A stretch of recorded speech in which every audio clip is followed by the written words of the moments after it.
Just over 2 weeks ago, the Americans made a statement by taking down the Muckdogs in Batavia. Today, a red-hot Muckdog squad comes down to the barbershop, hungry for revenge, with Oklahoma's Braden Horton now leading the way. It's the Americans. It's the Muckdogs. It's PGCBL Baseball right here on the Americans Baseball Network. That the ace of the Giant pitching staff that season was Niagara Falls native Sal Magley. A league-low 2.71 earned run.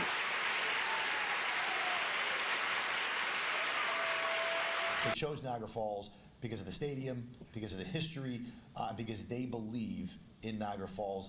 Tickets 716-215-6161. And where do you play? We play right at Sal Magley, gorgeous stadium. Set the 1-0 to Boyle. Is hammered to right field. Go, baby, go, baby. Go, Come baby, here, go, fence. Baby. That ball is way out of here.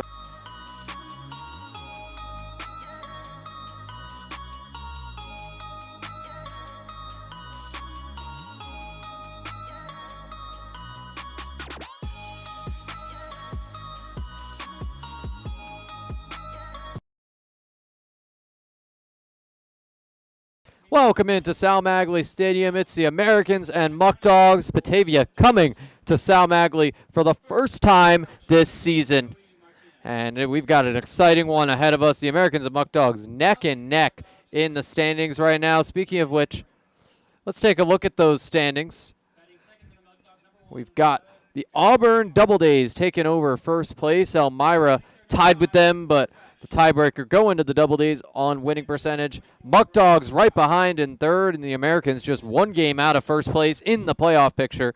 Pilots and Tarp Skunks not too far off either. Ironbacks and Red Wings remain in the basement. So we'll have baseball underway right here, and these stakes are high. Whoever wins this game will have the higher record coming out of it, and this has some serious playoff implications and will continue to have serious playoff implications throughout the rest of these Americans Muckdogs matchups the rest of the year. There's another 3 coming in July. So it's going to be a rivalry forming between these two teams. They've only played once so far, but plenty more to come, especially July. The American schedule is very Batavia heavy that month, so definitely something to look out for. And we will give you the Muckdogs lineup before we get underway for the top of the first. Braden Horton, the Oklahoma product, batting first, playing first. Tyler Castro-Tara moves down to the 2 spot, playing short. Cooper Fesh, the extra hitter, bats third. Brian Fry, the cleanup spot. Justin Espinal at third, batting fifth. Braden Reyna in right field, the number 6 hitter. Cooper Romick moving down to 7, doing the catching. Luke Dodonna, the DH. And per usual here for Batavia, Caleb Walker and Travis Hammond rounding things out in the order. Second base and center field. And starting for the first time for the Niagara Falls Americans to face these Muckdogs, it's Hudson Boring. Boring has made a good handful of appearances out of the bullpen. A 2 ERA across those appearances. 7 total strikeouts. He stands at 6'7", 200 pounds, comes from Panola College. He will take the bump right now. But in just a moment, we're going to take a pause for the national anthem.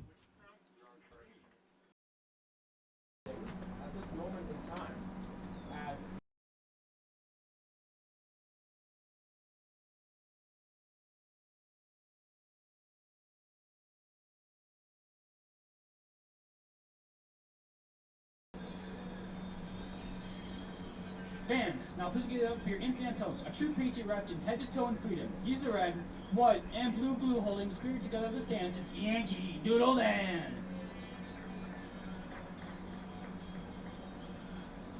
Presenting the colors this evening is Cub Scout Pack 457. Please help us give them a warm welcome as they make their walk to the field.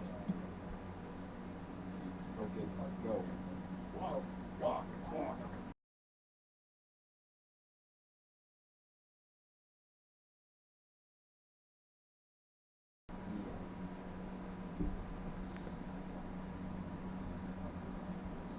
Stick it out. He doesn't have the yellow socks. I know, everything that you off, but they didn't. I cleaned up last night. Yeah, I don't think he'll be able to fix it. Yeah, Yeah, get him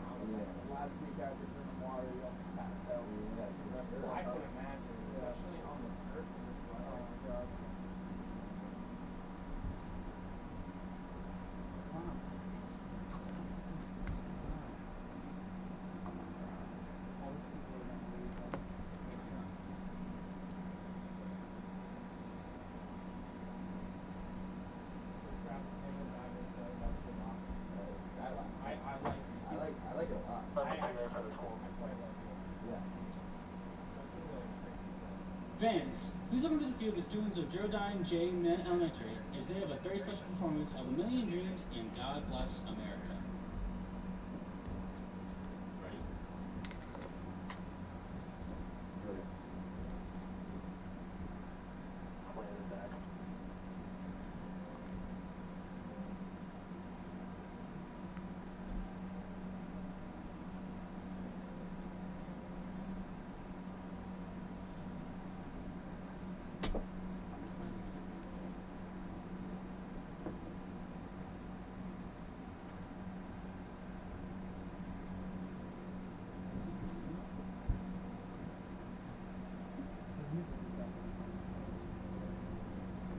Set them up portable, you wrap them around the damn mountain, somehow they want to, can't do it.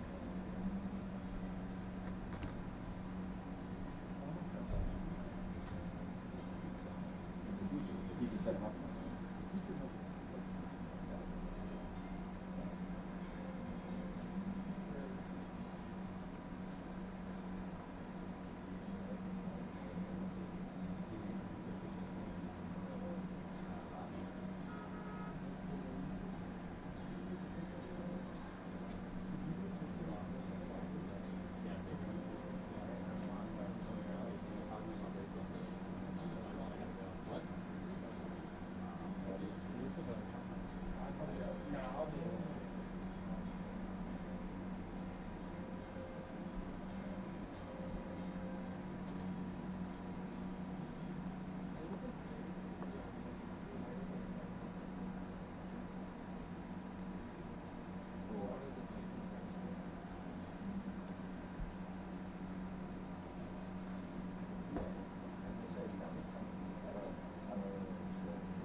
Now, at this time, we ask that you please rise and move your hats as they will now sing our national anthem.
Welcome back into PGCBL Baseball on the Americans Baseball Network.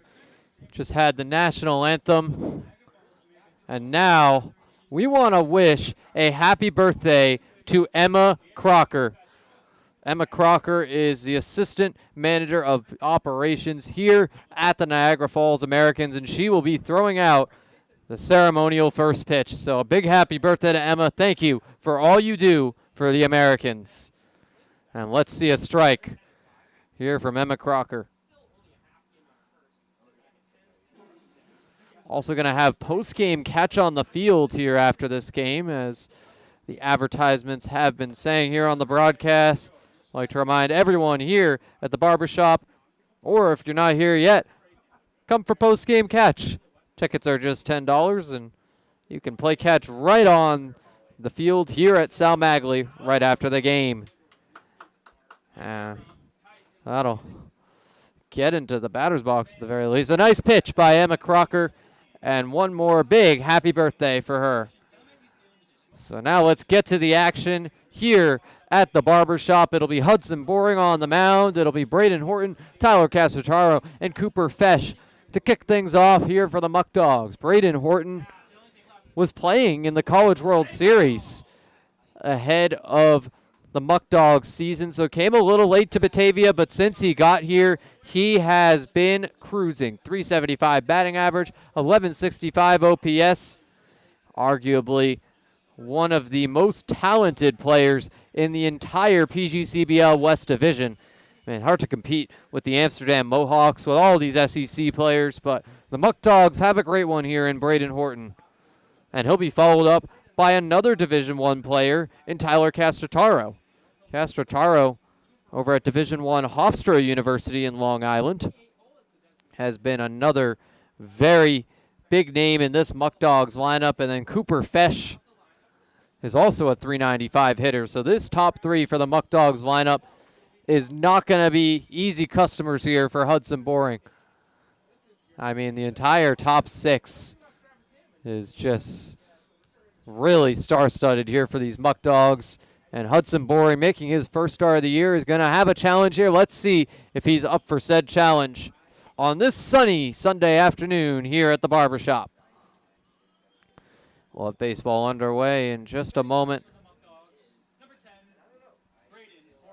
And here's Braden Horton, the lefty, stepping into the batter's box.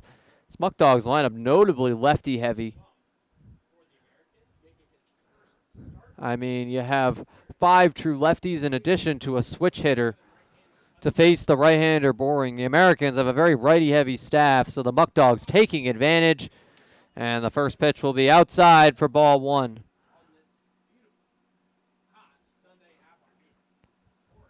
Muckdogs started the year 2-2, are 8-4 since then.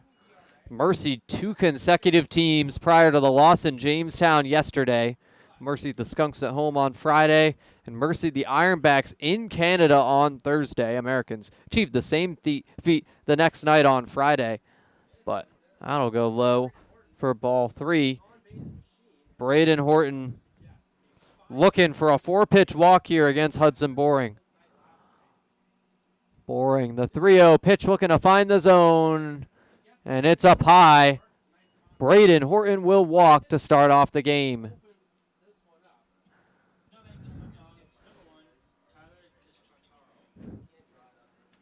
So Tyler Casataro has a runner on.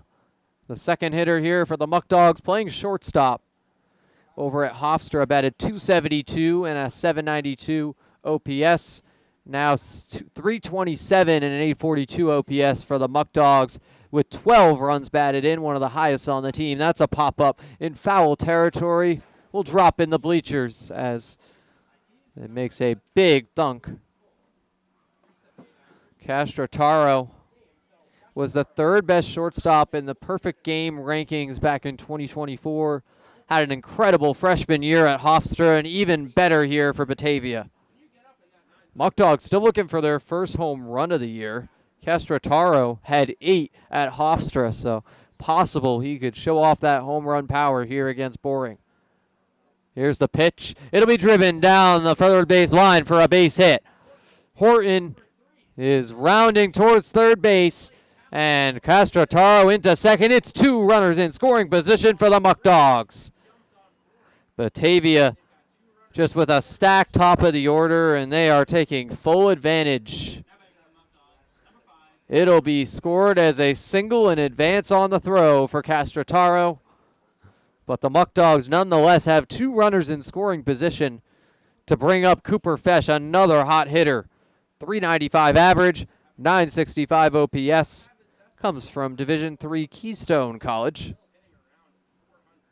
Second and third, and the first pitch to Fesh is on the way. Up and away for ball 1. Cooper Fesh.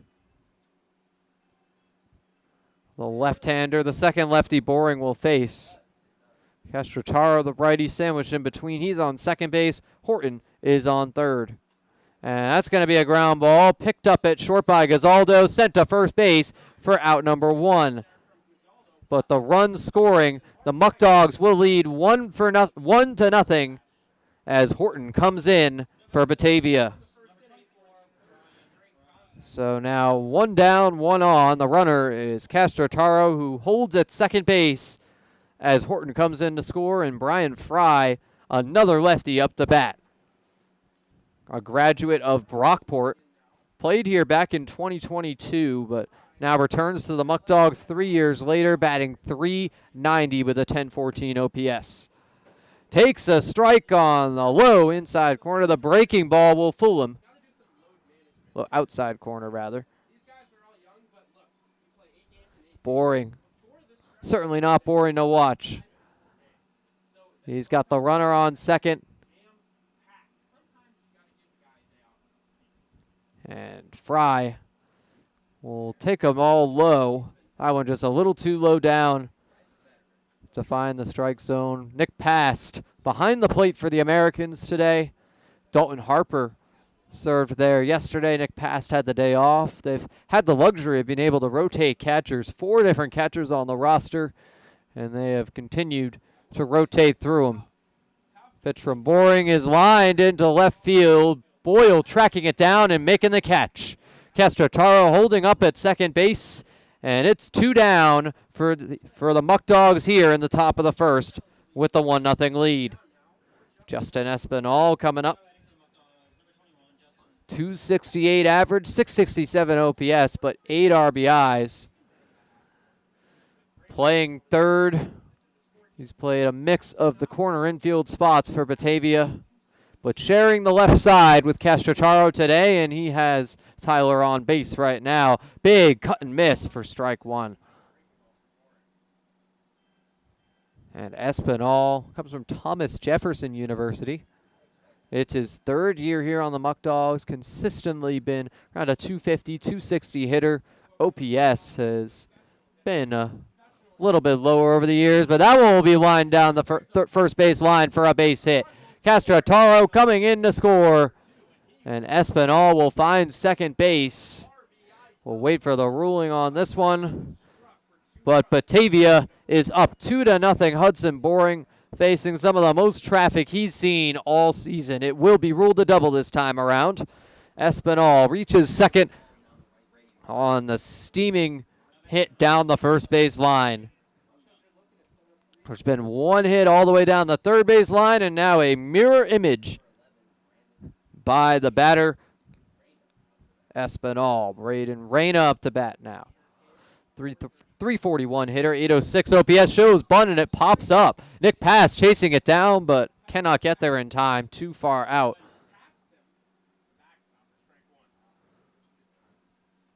And Braden Reyna, the right fielder for the Muckdogs today. Originally from Rochester, New York, not too far from Batavia. Batavia, pretty much the midpoint between here and Niagara Falls, and nice city over in Rochester. Their only summer college team is in the NYCBL. A lot of those Rochester Richmond from last year are now on the Geneva Red Wings this season. Red Wings off to a slow start here. And Reyna, count is even on him at 1. Boring Checks his runner in Espinal. It's a foul tip behind home plate. 1-2. Reyna has been down in the count most of this at bat. Coming off a busy year at Monroe Community College where he played 41 out of the 42 games on the schedule. And now playing plenty here for the Muckdogs as well. The pitch from Boring will drop low to even up the count. Again, it's 2s across the board. Balls, strikes, outs. Braden Reyna, the 5th left-handed hitter that Boring will face today, and it's been a tough go. 2 earned runs in this first inning. And that'll get in there on the low edge of the zone for strike 3. Hudson Boring has his first strikeout of the day. We'll head to the bottom of the first and introduce you to the Americans starting lineup. We'll be right back.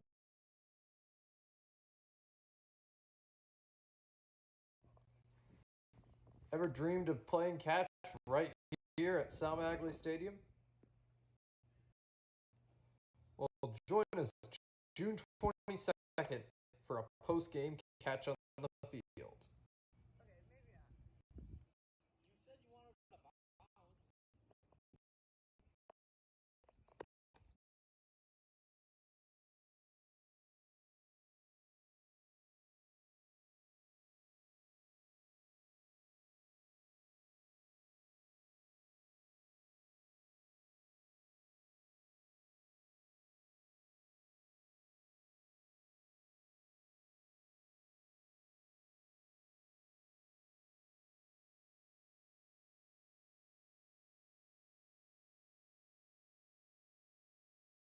We come back for the bottom of the first inning, and we will give you the Niagara Falls Americans starting lineup. Grant Moore back in center field today. He's batting first. Evan Core moves over to right, batting second. Gavin Boyle, that same 1-2-3, all 3 outfielders at the top of the order. Paul Delanto, the DH, batting cleanup. Nick Pastu in the catching, he'll bat 5th. Shane Prey, the 6th-hitter, back at third base. Brady Bowles shifts over to second and bats 7th. Chris Gazaldo will share the middle infield with him, batting 8th, playing short. Logan Stickler, the extra hitter, bats 9th, and then Graydon Miller at first base to round out the order. They'll be facing Muckdogs starting pitcher Pablo Sains. 2.02 ERA, 6 strikeouts. Comes from Columbia State. The 5'11 hurler.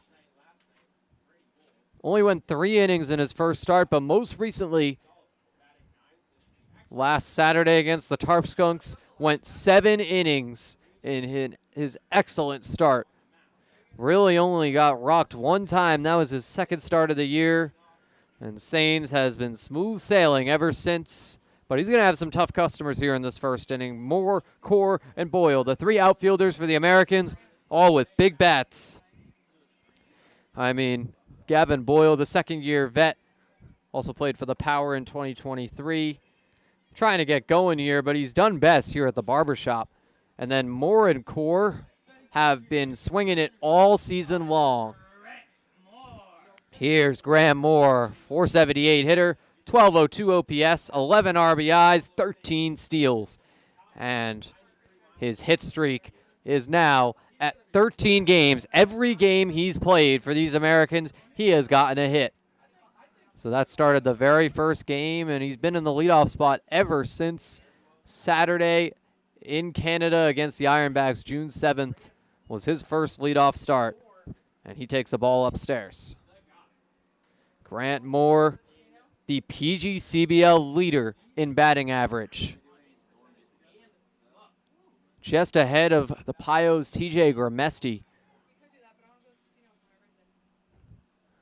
And it's 1-1.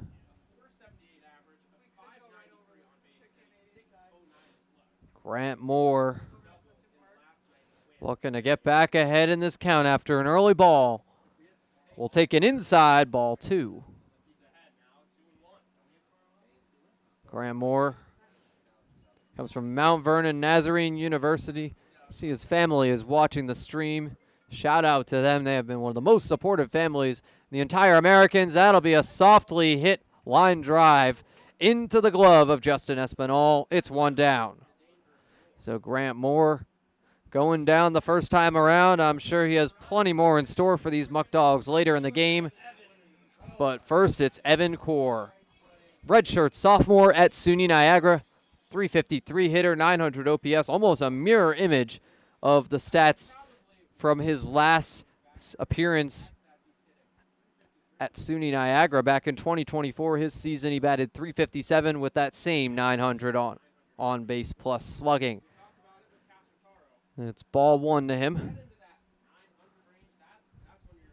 Evan Core, one of many right-handers in this Americans lineup. A stark contrast to the Muckdogs. So 2 balls in the count for Evan Core. It'll be back-to-back SUNY Niagara bats with Core and Boyle. Boyle graduating SUNY Niagara and moving on to Southern Indiana, but Evan Core will be back at SUNY Niagara for one more year. And he's up 3-0 in this count against Pablo Sainz. Sainz got out number 1 on a line out. Looking to find command of the zone right here and get some swings and misses. But instead, it's a 4-pitch walk of Evan Core. Core taken first.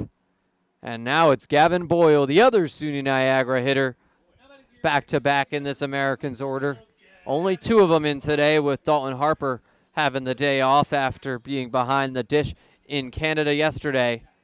Gavin Boyle, 250 hitter this year, was even higher a year ago at 281, 860 OPS, and 4 homers. Already has had 2 doubles on the season in just a few games. Check swing will be in there for strike 1. Gavin Boyle has played a total of just 4 games. This is number 5 for him. Looking to really get into his groove that he was in last year. That's right up the middle. And will be in there for the out at second, but safe at first is Gavin Boyle. So the fielder's choice will get Boyle to first base. The shortstop, Castrataro, tagging second himself. And now Paul Delanto will be up next for the Americans. 831 OPS, 13 RBIs to lead the Americans. It was a close call at second base to tag out Core, and now Gavin Boyle, the new runner on first for Delanto. The Stony Brook product will take ball 1 down and away. His home run came on a grand slam. Went really deep. And really broke the game open against the Red Wings. And that'll get in there on the inside, low part of the zone for strike 1. Delanto not biting on that one, showing some patience early in the at-bat, but the count is even between Delanto and Sainz. Pablo Sainz, his 4th start of the season. The pitch will be fouled off right into the concourse down the first base line, over all the bleachers. Delanto looking to climb out of what's now a 1-2 hole. Has some of the most pop on the team. And here's the pitch from Sainz. Swing and a miss. Paul Delanto will show his big swing, but not making contact there. We'll head to the 2nd inning after the break. No, I'm kind of thirsty. Me too. We could really use something. Yeah. Oh, thanks. Yankee Doodle Dan.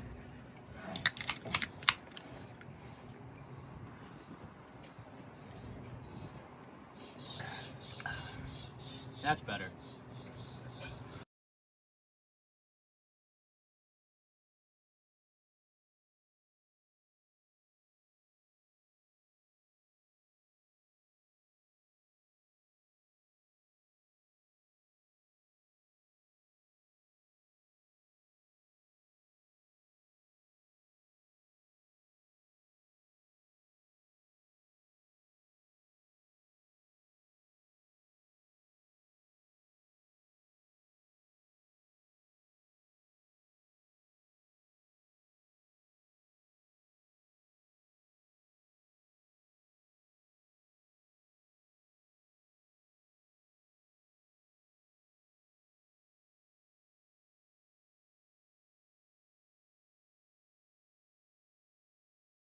back for the top of the second inning. And this second inning here on the Americans Baseball Network is brought to you by Bully Hill Vineyards, a great place to eat lunch and taste over 40 different wines. Bully Hill Vineyards, the official vineyard of the Americans. And we've got a Muckdogs fan out on the field who was just hit by a water balloon. But we are about to get underway for this second inning. The Muckdogs will have the bottom of their order due up to 7, 8, 9 in Romick, Dodonna, and Walker. Americans batted just 4 hitters in that first inning. You had the walk by Core, then the fielder's choice by Boyle, followed by out number 3. And the breaking ball will be ball 1 to Cooper Romick. Romick, the catcher today, been sharing with another Cooper Fesh, who you need Fesh's lineup, Fesh's bat rather, in the lineup. So he's an extra hitter today. The 2-0 pitch. And it's a check swing, and we'll see. No. He's up 3-0 in the count. And Cooper Romick, product of Lemoyne, teammate of Robert Wagren back at school, who started the year with these Americans, has left the team since, but started against these Muckdogs back at the start of the month. And that'll be swung on and missed for strike 2. First full count Hudson Boring sees today. And a payoff pitch in just a moment from Boring. Here it is. Swing and a miss. Boring, his second consecutive strikeout. Struck out Reyna, and now strikes out Romick. Luke Dodonna up next. Comes from Flagler. 267 hitter, 667 OPS. Is DHing tonight. Also has seen some time in the outfield. See what Boring has in store for the righty. That'll be the breaking ball. Gets in there on the low inside corner for strike 1. So he's down 1 strike in the count. Umpire's wearing light blue today as opposed to the usual black. And that'll be low and away to put ones across the board here for Dodonna. Rising sophomore at Flagler. Came all the way from Florida to be here. And that's a liner. Hits a Bowles right into his glove for out number 2. Brady Bowles has been excellent at third base, but moving over to a more natural position. He came in here as primarily a middle infielder, shared the middle infield with Chris Gazzaldo back at Panola College, and it's been recreated here at Sal Magley. Gazzaldo at short, Bowles at second. A lot of comfortability there. The chemistry should really help out this Americans defense today.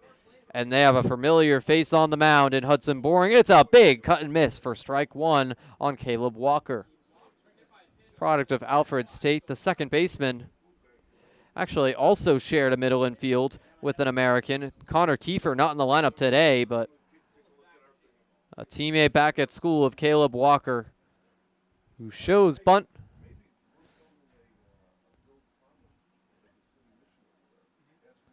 And Hudson Boring now has the count even on him. Here's the 1-1. Up and away. And just like that, the count turning into the favor of Walker. Caleb Walker, 275 hitter, 725 OPS. An improvement from last season in Batavia. That'll drop down to make it 3-1. Walker, unlike his college teammate Kiefer, batting from the left side, one of 5 lefties in this Muckdogs lineup. There's also a switch hitter in the order who's batting from the left side against Boring, but Walker will walk. Pun not intended, but Travis Hammond to follow him up. These two have been staples at the bottom of the Muckdogs order. They have a lot of speed on them. Hammond coming from St. Xavier University, 241 hitter, 716 OPS. Hammond, arguably the highlight of the bottom of this Muckdogs order. And taking off for second is Caleb Walker. The tag is in there for out number 3. The Americans send 3 down before 3 at-bats can even fully complete. We'll head to the bottom of the second. The Americans looking to even the score. My fellow American fans, my name is Frankie Morris, your social media manager. You can join us all summer long with many promotional nights and tickets just as low as $10. You can call and get tickets at 716-215-6161 and take a crack at the action.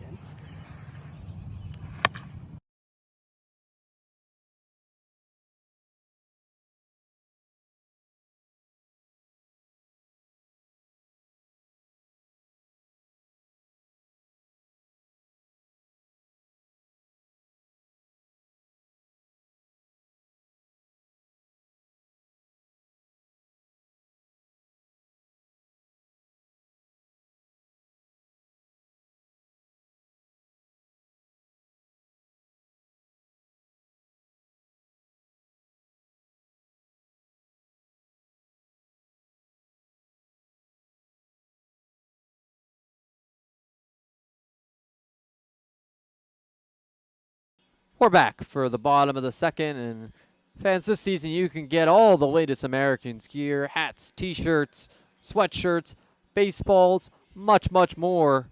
Stop by the merchandise stand, buy concessions to get the latest at any home game. The Muckdogs had 2 consecutive batters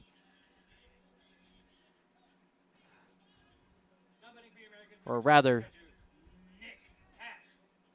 2 out of 3 batters retired before the third. Luke Dodonna, or rather Caleb Walker, was caught stealing. It'll be back to the top of the order for the Muckdogs after Travis Hammond has a fresh new at bat. But Nick passed up to bat. The catcher for the Americans taking a ball. The first one, a very similar spot, was called a strike, so it's 1-1 on the count on a close call.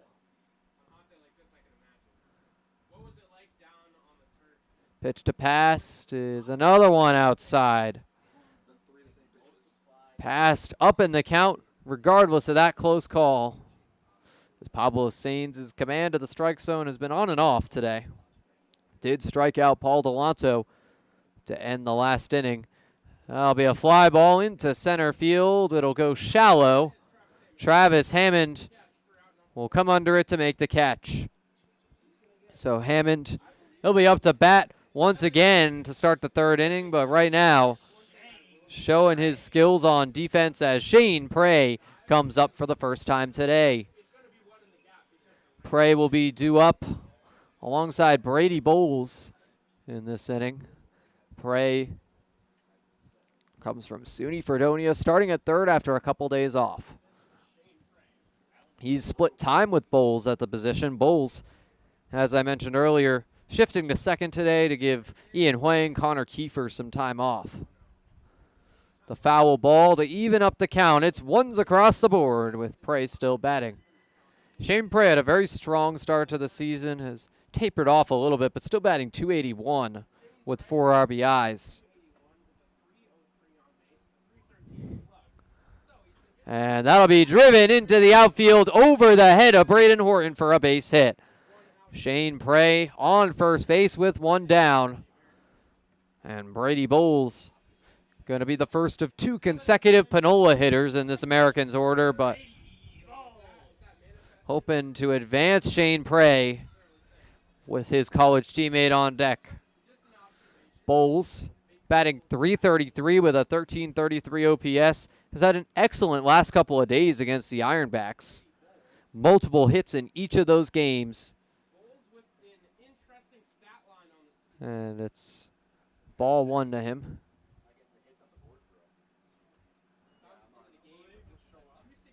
Americans with 1 hit on the day to Batavia's 2.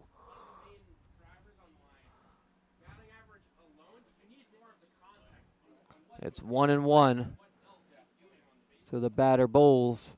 It's inside for a second ball. Brady Bowles. A lot of walks this season, and he's already up in this count. But now a swing and miss to even things up.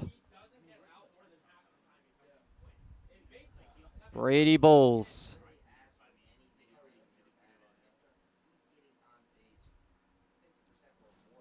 Will send it up the middle on the fly ball. Hammond will have this one for out number 2. But Prey still on base for the second straight Panola player in Chris Gazaldo.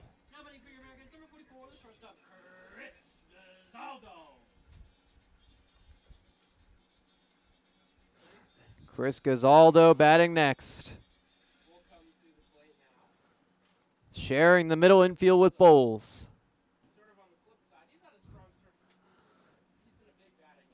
And foul tip behind the plate for strike 1.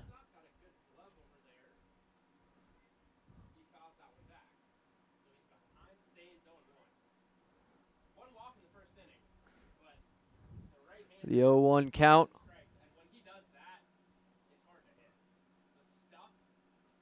The pitch from Sains will go behind the batter. Shane Prey taking off on a very wild pitch to even up the count and send Prey to second. My goodness, not every day you see a pitch like that.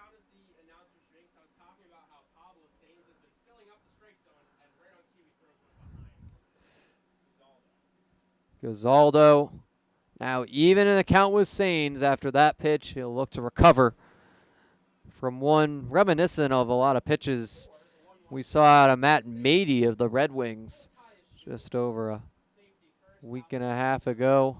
Maybe the untied shoe had something to do with it. Pablo Sains stepping back on the bump. And he's had a pretty strong day overall so far, so looking to stay on track here against Gazaldo, number 42 in honor of Jackie Robinson. And that's a fly ball into right field. Rain is under it. He'll make the grab. That'll be 3 flyouts for the Americans with a Prey hit sandwiched in between. We'll be right back with the third.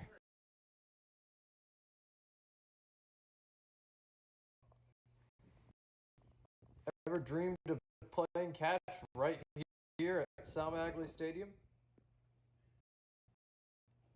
Well, join us June 22nd for a post-game catch on the field.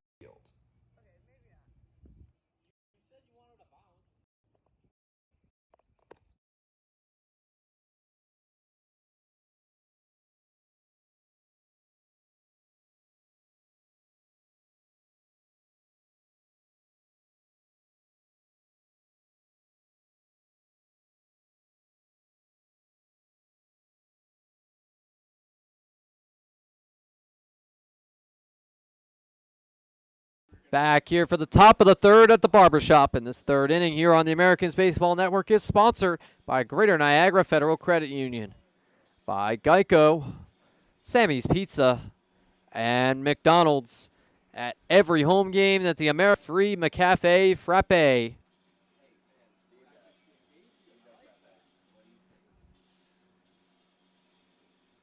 And my apologies, a little bit of a delay here on the broadcast.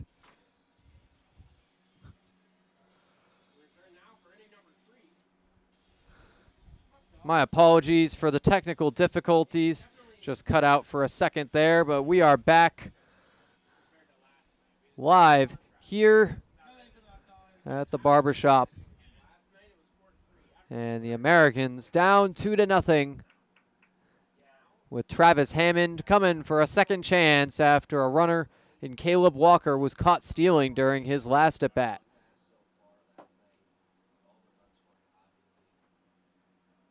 And Hammond on this new at-bat will take ball one inside.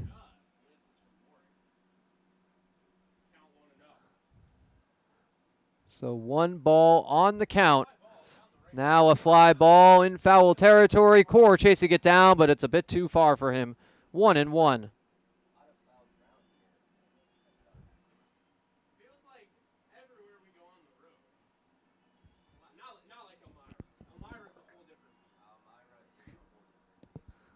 One count. Travis Hammond looking for his first hit of the day.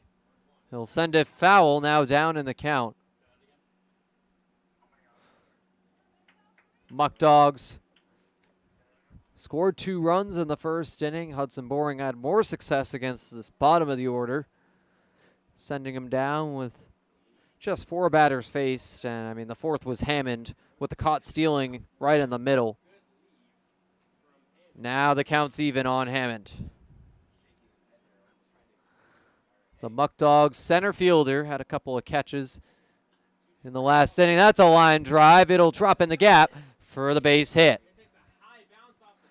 Travis Hammond is on base to start off this third inning. The Muckdogs will now have the top of their order. Could be dangerous territory for Hudson Boring, facing 2 of the best Muckdogs hitters now in Horton and Castrataro. The Oklahoma product walked to start off his day, but 375 batting average. And that'll get in there on the outside part of the plate for strike 1. Braden Horton, after an early walk, now down in the count on his second time up. Here's the 0-1 pitch. That's going to be another pop fly in foul territory. So an 0-2 hole that Horton will now have to climb out of.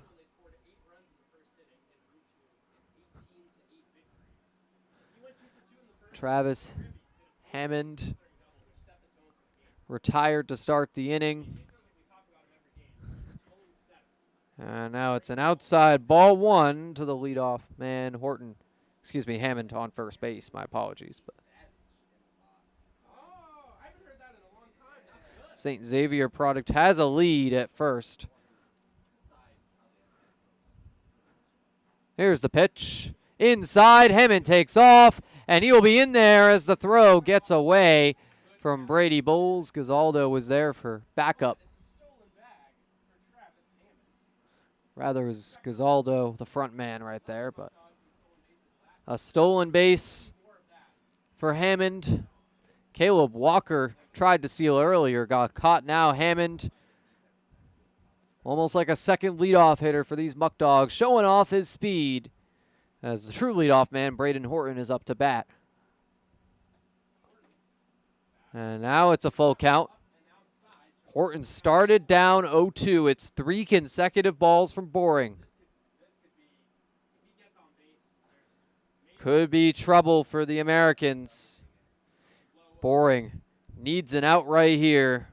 And Hammond already on the second. Castrataro could do some damage regardless of whether Horton gets on base. That's a fly ball. Will drop as more of a pop-up. Brady Bowles is backing up and will make the grab. Out number 1 by the second baseman, as Tyler Castrataro still has a runner in scoring position, looking to expand this Muckdogs lead. Americans were down to Batavia 1-0 last time these teams faced off, ended up battling back with a 7-run rally in the third inning, and they never let go of the lead from there. It was tied up, but they're able to hold on for the victory, 10-8.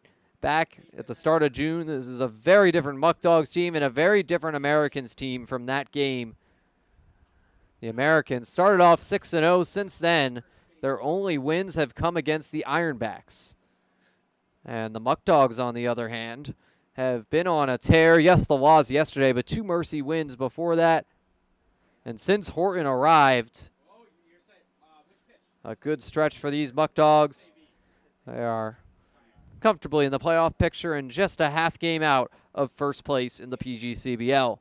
Americans still 1 game out from first as well. That's a ground ball to Gazaldo. He'll send it to Miller at first for out number 2. Travis Hammond advances to third. He has shown off his speed at bat after at bat. And next up, it'll be Cooper Fesh. After 2 consecutive outs that followed up the Travis Hammond single. And strike 1 on the low part of the plate to the catcher, Fesh. Or rather, extra hitter. Batavia up to 3 hits on the day. It's a swing and miss. And Hudson Boring now 1 strike away from getting out of this inning unscathed despite the runner on third. Boring struck out 2 consecutive batters between the first and second inning. It's a line drive. It gets over Shane Prey for the base hit. Muckdogs score a 3rd run with ease. Travis Hammond trotting home. The Muckdogs lead 3-0 over the Americans. So Fesh, the extra hitter, knocking in Hammond. And Brian Fry up next. Spent a good amount of time at University of Toledo, transferred to Brockport, but most relevantly played for the Muckdogs 3 years ago before his days at Brockport. Fry 0 for 1 on the day, but came in with a 10-14 OPS. Frequent flyer on the base paths, whether it be through hits, through walks. Pitch from Boring is sent foul into the third base concourse right near the beer garden. Leah Fraun, while Emma was throwing out the first pitch, was covering the beer garden, but Emma Crocker typically running that beer garden, making it what it is every single home game. We thank Emma on her birthday for that. Swing and a miss to make it 1-2. Boring back up in the count. Really just trying to get this out number 3. There was an RBI single in between, but Boring has been knocking on the door for that 3rd out for a couple of batters now. And the runner goes. He is safe at second on a stolen base.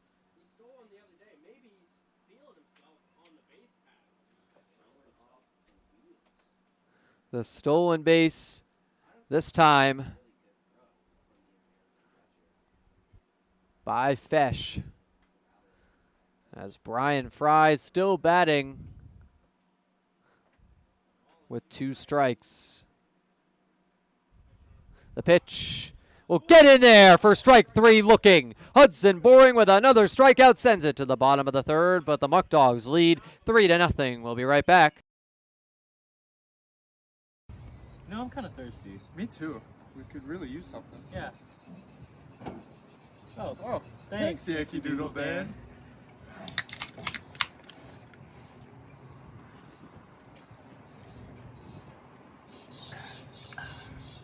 That's better.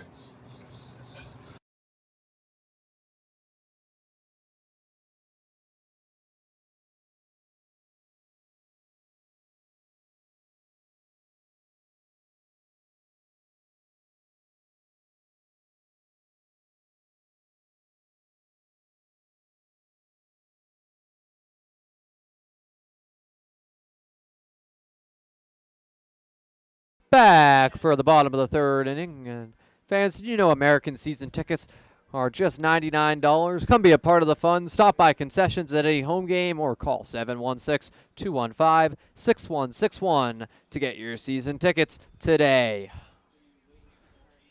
And the Americans giving up another run in that 3rd inning. Cooper Fesh driving in Travis Hammond on the single. But Brian Fry strikes out for the final out of the inning. Hudson Boring was looking for it for a while, but gets it after a couple of batters. And now for the Americans, it'll be Logan Stickler for the first time. Stickler, the extra hitter, has not played the field this season, but has been in this lineup a handful of times for Niagara Falls, batting .250 with a .583 OPS. He also pitched in high school, but the Americans using him as a hitter so far this season. Seems he would only pitch in a dire situation. And that is upstairs for ball one on Stickler. Committed to York College of Pennsylvania in the fall. Originally from Pennsylvania, where he was an excellent two-way player for his high school. Fouls it off into the bleachers. Watch out. It's 1-1. Stickler was finishing up some high school baseball games early in the season, has seen some playing time in the weeks since. It's 1-2 for him.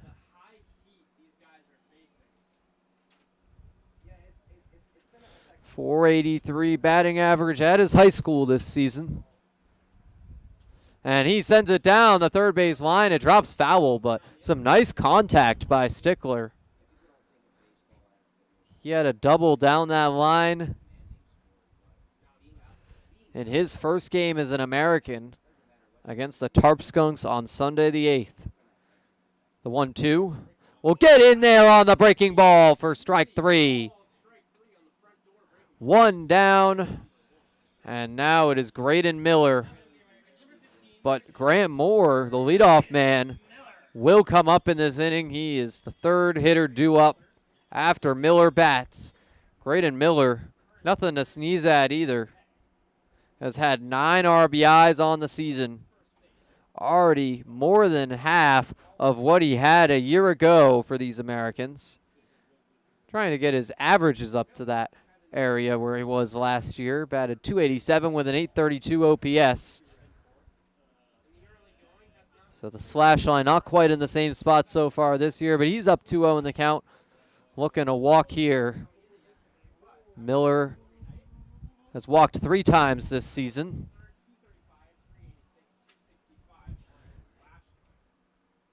And the Muckdogs now have 2 balls and 1 strike on the number 10 hitter in the order. That'll drop in on the breaking ball for strike 2. Pablo Sainz with some great spin on his pitches. That has really stood out today for these Muckdogs. We'll see if there's another one here, but it's a pop-up into the shallow outfield, and it'll drop. Miller headed towards second, and it'll be a hit as the sun blinds several Muckdogs fielders. Walker was there, Horton was there, Reyna was there. Nobody could get it. It's a double for Graydon Miller. And Graham Moore has the runner in scoring position, as Sainz will have a quick meeting on the mound with Tyler Castrotaro, his shortstop. Muckdogs will put a slight shift on Grant Moore. Now they'll start to move back into their normal defensive arrangement, but Moore can hit it anywhere, so got to be ready for anything. He shows bunt and fouls off the first pitch for strike 1. Graham Moore still looking to build on that hit streak that has gone since the very first game of the year. He's 0 for 1 today, and he has a runner on second base in the form of the second-year American, Graydon Miller. Miller has a big lead. The pitch from Sainz is sent foul. Will drop into that third base concourse again. Graham Moore going to have to climb out of this 0-2 count or better make some contact here. He's made a lot of it this season. led the PGCBL in batting average, headed into this game, and he sends it on the fly ball into shallow left field, and it'll be dropped. It hits the glove of Fry, and blinded by the sun, Fry not able to get there. It'll be another hit for the Americans, their third of the day. They have runners on first and second as Miller holds up. He was expecting a fly out on a basket catch, but no. Fry will drop it, and it'll go in as a hit to expand Grant Moore's hit streak to 14 games. This is game number 16 of the season for the Americans, so that's pretty impressive. Moore sitting out just 2 games with a knee ailment, but other than that, has been a staple in this lineup. It's now strike 1 on Evan Core with 2 ducks on the pond. Pablo Sainz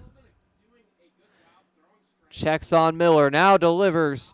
It's in there on the breaking ball to make it 0-2. Pablo Sainz has struck out 2 and now 1 strike away from his third. He's had 1 strikeout swinging, 1 looking. Graydon Miller with a big lead. Grant Moore as well. Could we see a double steal? It's an upstairs ball 1. Core battling here. Core has a hit streak of his own, now up to 10 games.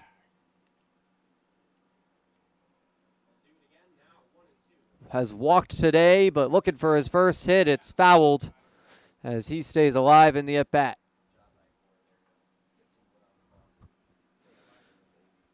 Evan Core has really settled into this 2 spot behind Graham Moore. It's been Moore, Core, Boyle over these past couple of games. Looks like that's going to be the regular top 3 here for these Americans in the coming days. The pitch will be popped foul. Core down 1-2, but don't let the count deceive you. This is now a 5-pitch at bat on Core. So he's battling here, making contact, just looking to make some in fair territory. A hit here could knock in some runs. At least Miller, if not the speedster Moore. And they both still have a large lead at their respective bases. Evan Core with 1 down. The pitch. Oh, he gets hit on the back of the head. The bases are juiced. And Evan Core is on for the 2nd time today. A walk and a hit by pitch. Pablo Sainz now having a meeting on the mound with his infield and coach coming in for the Muckdogs. Muckdogs managed by Skip Martinez. They also have some other coaches on the staff, mostly focused on their pitchers. Gavin Boyle is due up to bat.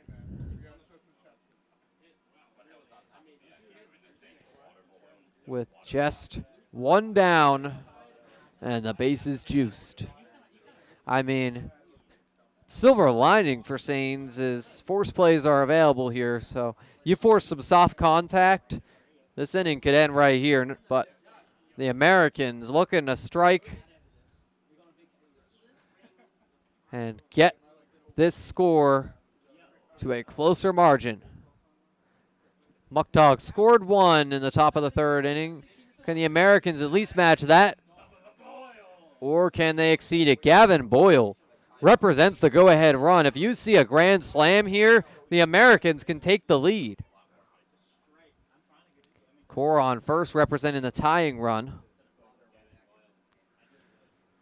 So the Americans threatening here in this bottom of the 3rd with 1 down. Pitch to Boyle. Goes inside at his feet. Puts it at 1-0. Sainz has nowhere to put Gavin Boyle.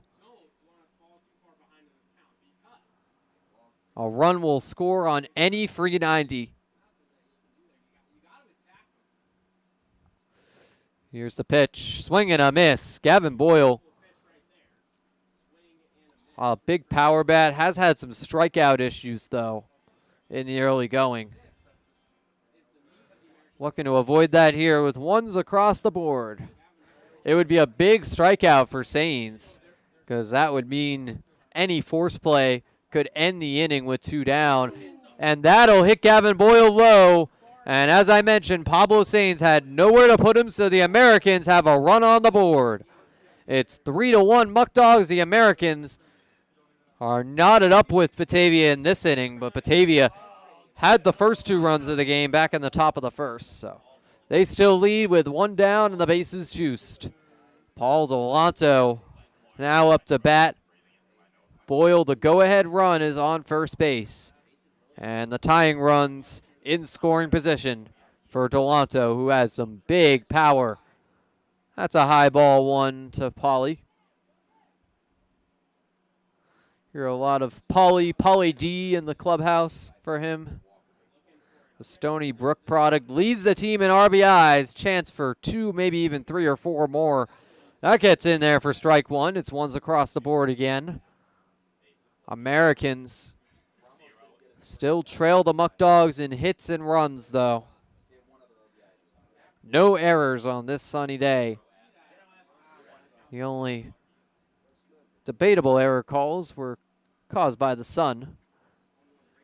And Delanto fouls it off to the right side. It's 1-2. Delanto was one of Sains' strikeout victims alongside Logan Stickler. Delanto swung and missed. Stickler went down looking. Hudson Boring, on the other hand, has 3 strikeouts.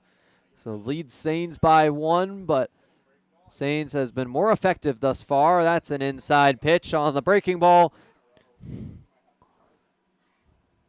The chance for the backdoor slider there, but just doesn't have enough break on it to get back into the zone. It also goes a little low. Here's the pitch from Sains. It'll go outside to fill up the count. Sains, a bit of an over-adjustment for his 1-2 breaking ball that went in for the second ball here. Count is all filled up and nowhere to put Delanto. That is sent down the third base line for a base hit. 1 run scores, second coming around. Evan Core, it's going to be close. And he will get in there safely. The Americans have tied the ball game on their 4th hit of the day. It's all knotted in the hit column and the run column. Paul Delanto with a 2-run single for RBIs number 14 and 15 on the season. What a knock by him. It's runners on first and second with still just 1 down for Nick Pass. It's going to be another meeting with Sains. Possible this could be his day. And we've got a pitcher coming out of the pen. Pablo Sains has had some very effective starts, but today, not among his best. He will be pulled after just 2 1/3. The Americans have tied up the score at 3. It's going to be another close game between the Americans and Muckdogs here at the barbershop. The Americans used those games against the Ironbacks to get their bats right. Grant Moore back in the lineup as well as Gavin Boyle, certainly helping these last couple days. Have gotten to see both of them together, and it has done wonders for this Americans lineup. Now a new pitcher for the Muckdogs is Irwin's Branch. 7.94 ERA, 2 strikeouts. Last pitched 2 days ago against the Tarp Skunks, went an inning. Comes from Herkimer College. But a transfer to St. Xavier coming in the fall after he went 2-2 with a 4.76 ERA and 27 punchies for Herkimer last spring. Branch looking to get the Muckdogs out of this mess. The Americans have had a way of rallying against them this season. A 3-run rally to tie up the score in this inning. It was a 7-run rally in Batavia earlier this month. And we'll see what they're able to do against Irwin's Branch. with the score tied and 2 runners on for Nick Past. Past is 0 for 1 today, but Shane Prey, who would be on deck to face Branch, is 1 for 1 with a single. Past certainly a capable hitter, though. Came into this game batting .258 with a .708 OPS. A very hot start for him. The first time against these Muckdogs had a 2-run triple. And Past since then has had some other clutch knocks. So we'll have to see what he's able to come up with here with Delanto on first and Gavin Boyle, who got hit at the ankle on second base. The Americans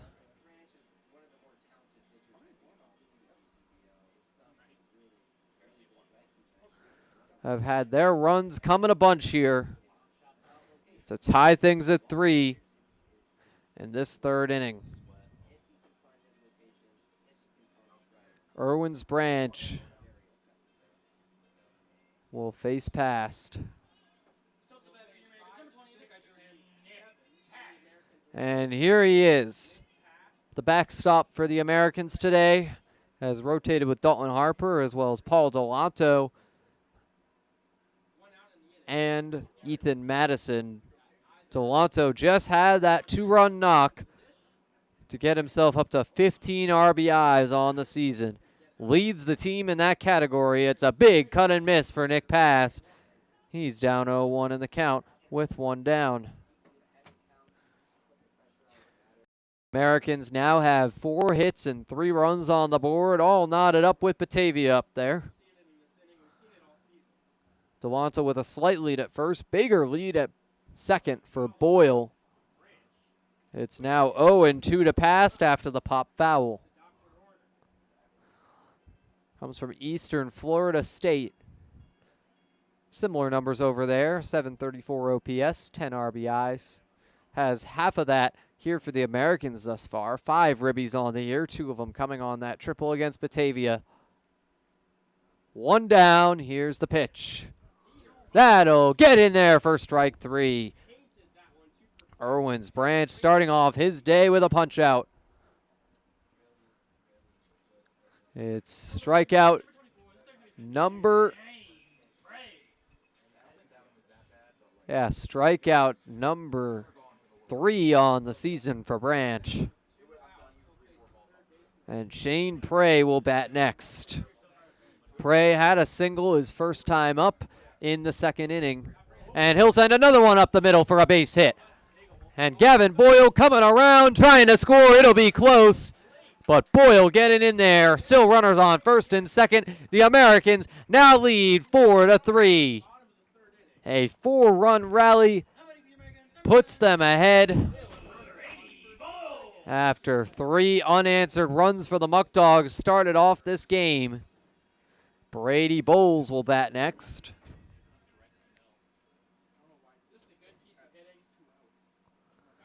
Bowles batting .263 with a .938 OPS.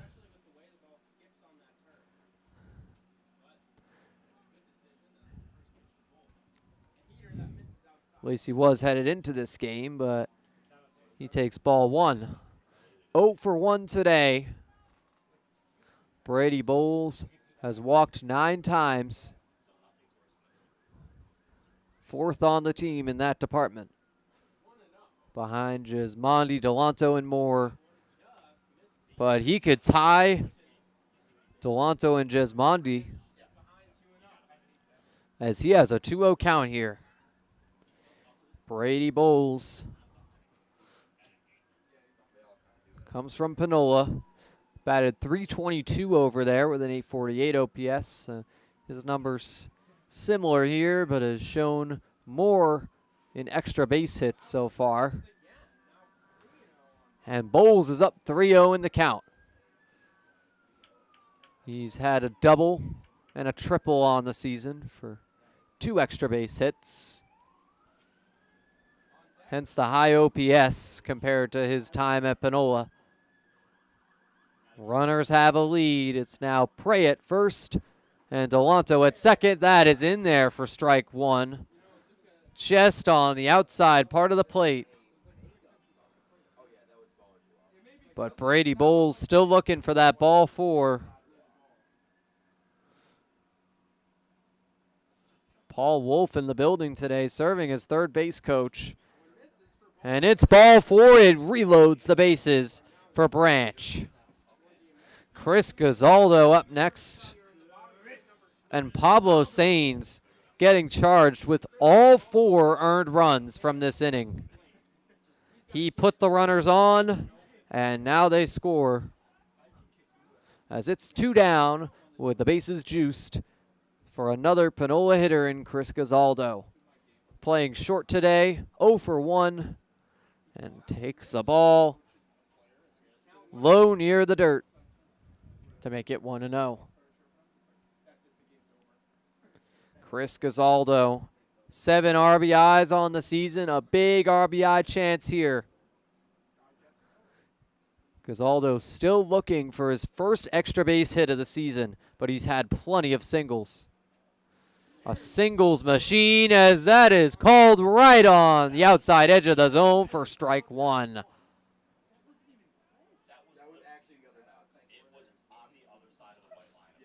It was right over the white line to the lefty batter's box. And the pitch from Branch is a chopper right over his head, and it is bobbled by Walker. But now a rundown between second and third. Runners will just go ahead, but the tag will be in time to catch Shane Prey. But the Americans will score a run after the reach on the error. But the rundown will end the inning. The Americans lead 5-3 as we head to the fourth. A 5-run rally for Niagara Falls. Ever dreamed of playing catch right here at Sal Magley Stadium? Well, join us June 22nd for a post-game catch on the field.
Back for the fourth inning from the barbershop as Justin Espinal will kick things off for the Muckdogs against the still pitching Hudson Boring. A big cut and miss. He chases the outside pitch for strike one. Nice on Boring to force Espinal to chase. And that'll go down low at the feet of Espinal to even up the count. This fourth inning we remind you. But first, it's up the middle for the base hit by Justin Espinal. So the Muckdogs have a runner on early. And before the next batter comes up, we'll say the fourth inning sponsors the International Brotherhood of Electrical Workers, Local 237, Johnny Ryan, and Coca-Cola. You can get all your Coke beverages down at concessions at every single Americans home game. But right now, the situation, a runner on, Justin Espinal just singled, and it's ball one upstairs to Braden Reyna.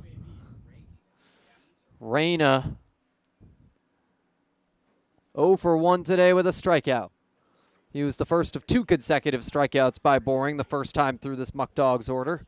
But now 2 balls on the count to him, a much different at bat the second time around. This time, he's got Espinal on first base. Espinal 2 for 2 on the day now. It'll be low. So it's a 3-0 count.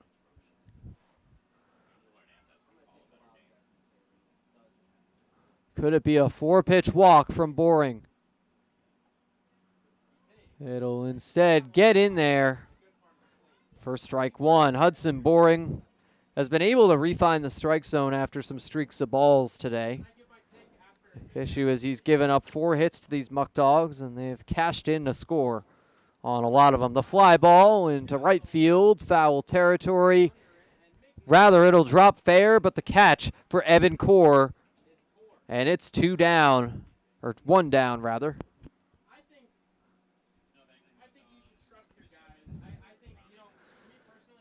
Cooper Romick up next. The catcher, batting .152 with a .508 OPS, headed into the day. Struck out his first time up. That was a swinging strikeout. Second consecutive by Boring. He has a total of 3 on the day. That drops in on the low inside corner for strike one.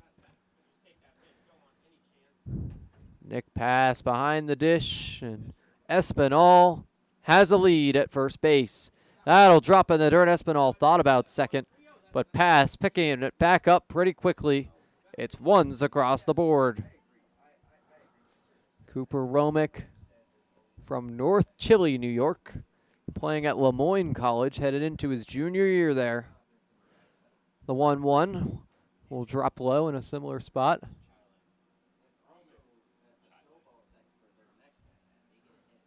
North Chile, New York, rather, but it's 2-1. Espinal inching towards second, and in the meantime, Romick is whacked. It's 2 on and 1 down for Batavia. Luke Dodonna, the DH, up next. He's 0 for 1 today. 1. Yeah. So Dodonna comes from Flagler. Has not seen a ton of playing time for these Muckdogs, but when he has, it's been a mix of outfield and DH. The pitch from Boring is sent up the middle on the fly ball. Grant Moore will be there for out number 2. Runners will hold. The Americans catching a break right there on the Grant Moore flyout. Next up, it's Caleb Walker. Walker, as his name might suggest, walked his first time up. Got caught stealing second.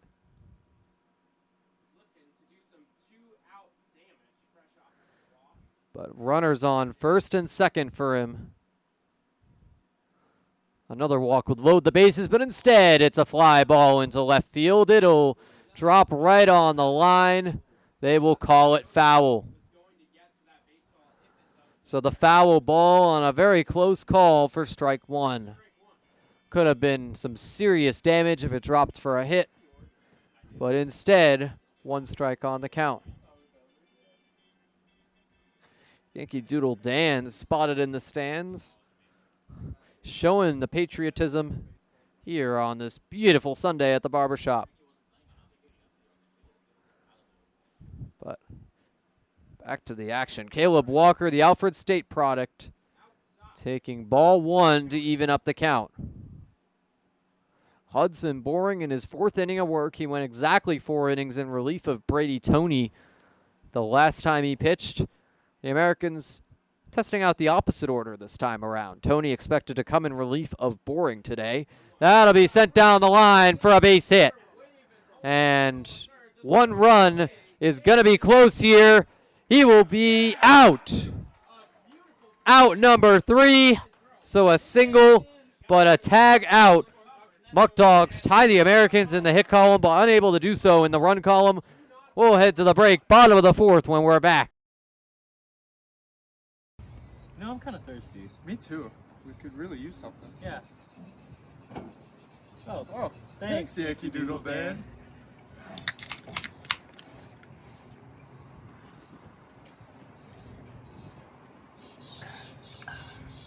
That's better.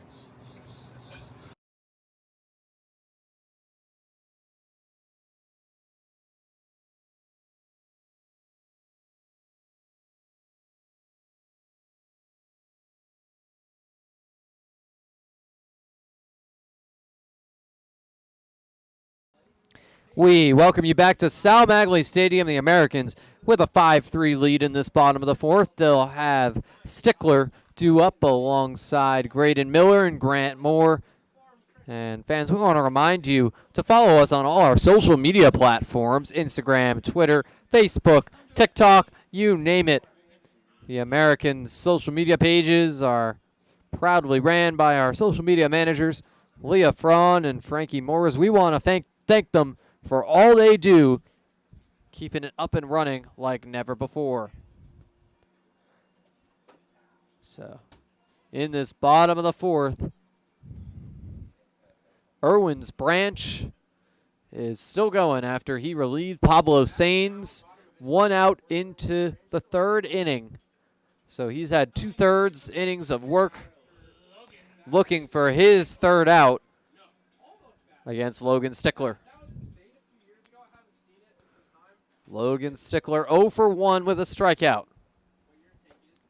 Was 1 of 2 Pablo Sainz strikeout victims, and that is a soft fly ball into the glove of Tyler Castrataro for out number 1. So 1 down for the Americans, but now it'll be a veteran in Graydon Miller and a superstar in Grant Moore. Miller 1 for 1, Moore 1 for 2. They had back-to-back hits the last time around. First pitch will get in there for strike 1. Graydon Miller down in the count early here, product of Drury University. Came around to score on his knock in the 3rd inning. That'll be sent foul. So interestingly, the Americans had all 10 batters up to the plate exactly 1 time in that 3rd inning. Whether you call that batting around is up to you, but the Americans certainly came close either way. That'll go outside to make it 1-2. Miller, the first baseman for these Americans, has been the primary player at the position all season long. Down 1-2 in the count, but sends it on a fast ground ball to Espinal. He will reach first base in time, and the throw gets away from Braden Orton. And not in time to get him at second.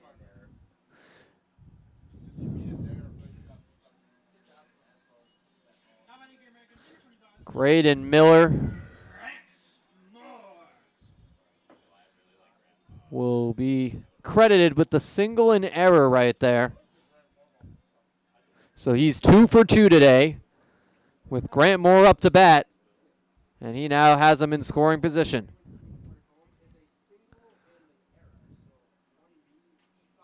Graydon Miller. It's been a frequent flyer on the base paths today. Grant Moore looking to replicate that success for the 2nd consecutive inning. Pitch from Branch. He shows bunt, but that'll be ball one. And it is 6 hits apiece for these teams in the bottom of the 4th inning. Grant Moore up 1-0 in this count. And that'll get in there on the outside corner. One's across the board. It's been a wide strike zone from the home plate umpire today.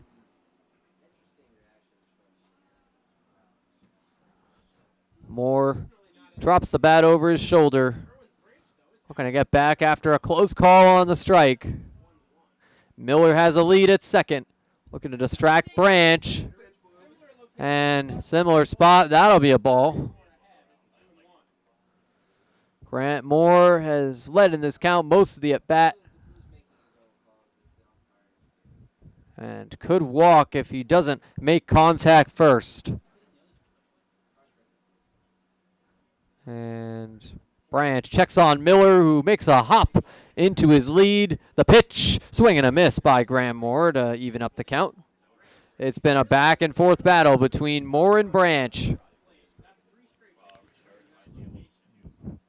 A controversial call mixed in there.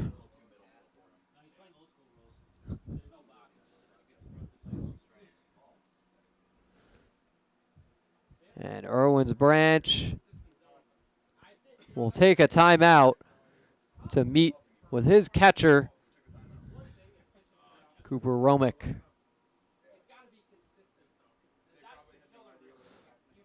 Romick now hurrying back to home plate after the quick meeting. 2's in the count. Grant Moore looking to get his hit total up to that number. Expanded his hit streak to 14 games in the 3rd inning. Runner checked, now a fly ball into center field. Will be caught by Travis Hammond for out number 2. So runner on second and 2 down. 2 has got to be the magic number here in this inning. Evan Core is up next. Has walked and been hit. The ball hit him in the head neck area. But he was all right. He's back up to bat with 2 down.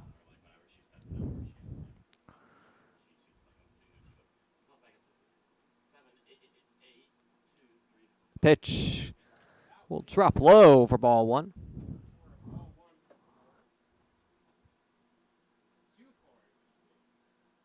Evan Core has reached base every time he's been up, but still looking to get up a 3rd different way and expand that hit streak. He's been walked, he's been hit. Can he make contact in fair territory with 1 ball in the count? That'll get in there on the outside part of the zone. It's 1-1. Evan Core, one of 2 SUNY Niagara batters in this Americans order. They have a lot of SUNY Niagara pitchers on the team, as well as 3 total hitters, the 3rd being Dalton Harper. He takes the rest day.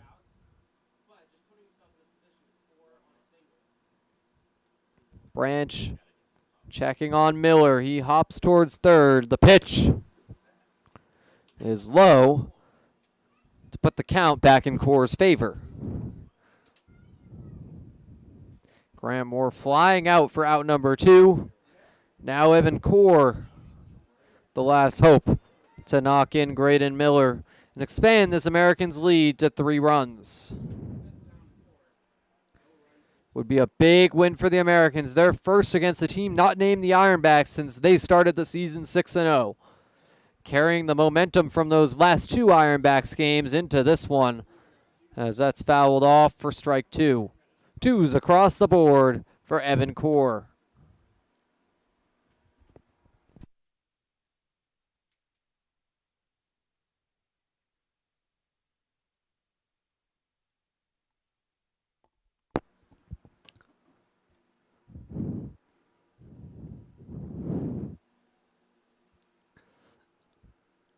Here's the 2-2 pitch from Branch.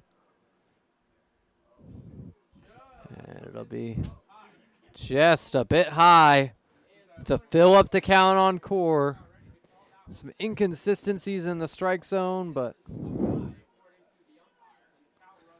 we will have to see how this battle ends. It's been back and forth between Core and Branch with the runner on second. Big moment for Evan. Here's the payoff pitch from Branch. Goes low for ball 4. So now 2 ducks on the pond for Gavin Boyle.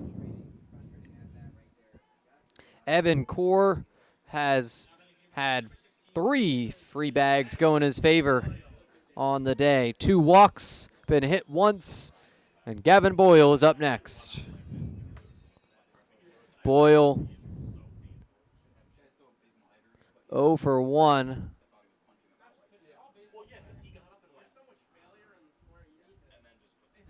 But an RBI his second time around.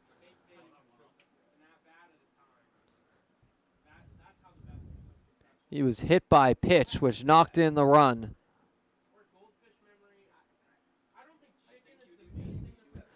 1-0 on Boyle. Runners have a lead. It's Miller still at second base. He's been there a while. That's going to be a line drive into left field foul territory to even up the count. The runner on first is Core. He just walked on the full count from Branch. Gavin Boyle would be a big moment for a home run. It would break open this game, give the Americans a 5-run lead. He had 4 of them here. One you see on the intro video here, that deep right field shot. Can hit a lot of them there. He's had 2 doubles here at the Sal this season. One into that right field area, the other a ground rule double over the left field wall into the tall bushes out and left. Boyle with a 2-1 lead in the count and 2 runners on base, one of which is in scoring position. Branch checking repeatedly on Graydon Miller. He's taunting the pitcher. Branch's attention is clearly divided. Miller in Branch's head the entire at bat. He's been that way since he got on second base, and that's going to be a ground ball, and the out at third will be easy for the Muckdogs. Espinal just going over to tag the bases. We head to the 5th inning here at the Sal. We'll be right back. Ever dreamed of playing catch right here at Sal Magley Stadium? Well, join us June 22nd for a post-game catch on the field.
back for the 5th inning here at the Barbershop. The Americans lead 5-3. Hudson Boring on the bump to face Travis Hammond.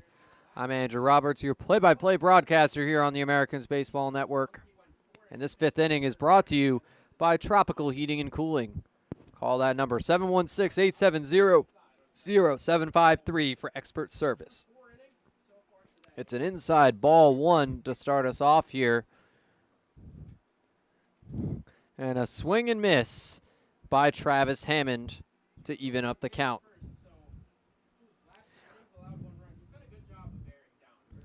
This is technically the 3rd time that Boring's seen Hammond.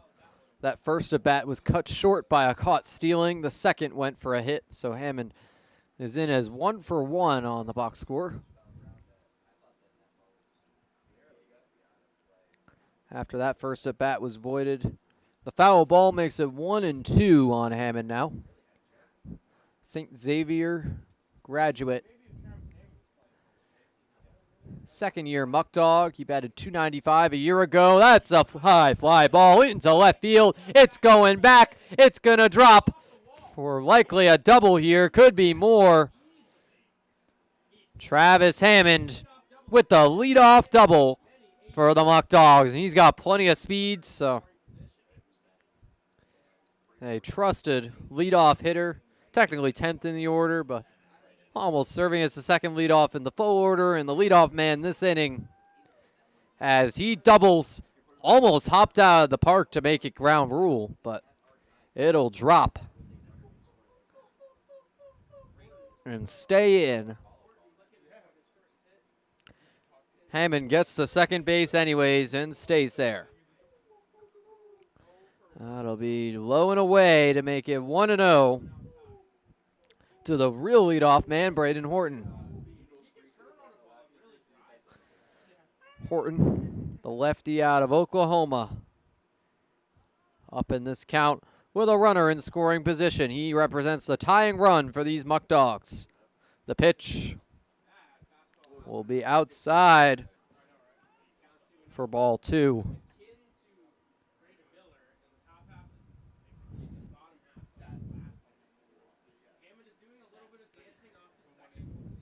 Travis Hammond with a lead at second base. Plenty of speed to steal. He has 1 steal already today. The pitch from Boring. Oh, he'll check back on Hammond and gets him out. Travis Hammond unable to get back in time. He gets a little bit too much of a lead. And he is picked off second base. Nick Past has been gunning runners out all day long. What a job behind the plate for Nick Past. Rather, this one for Hudson Boring.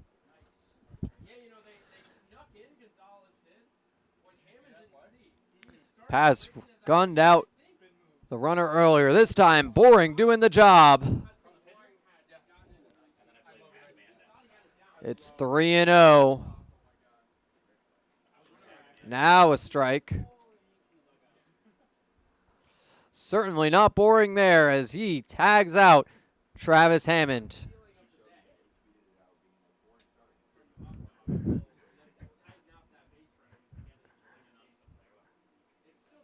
Three and 1. Horton looking to walk, get another runner on base, but no, it's strike 2. On the low inside corner. Horton. Now with 1 down. But it's ball 4, a new runner on base for the Muckdogs.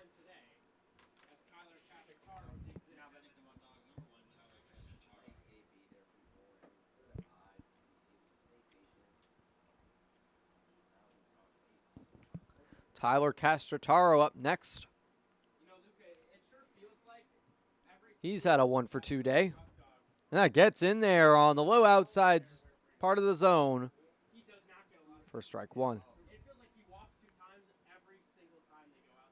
Big lead for Horton at first base.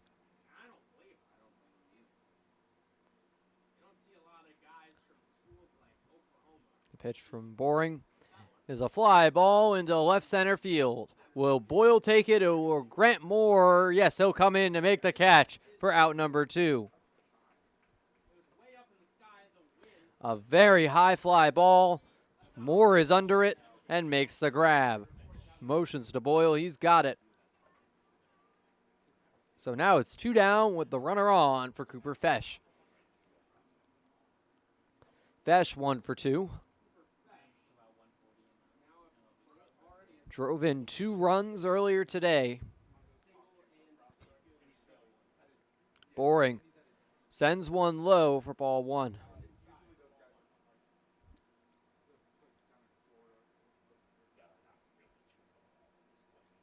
Cooper Fesh, product of Keystone College, Division III school, but he's been excellent here for the Muckdogs.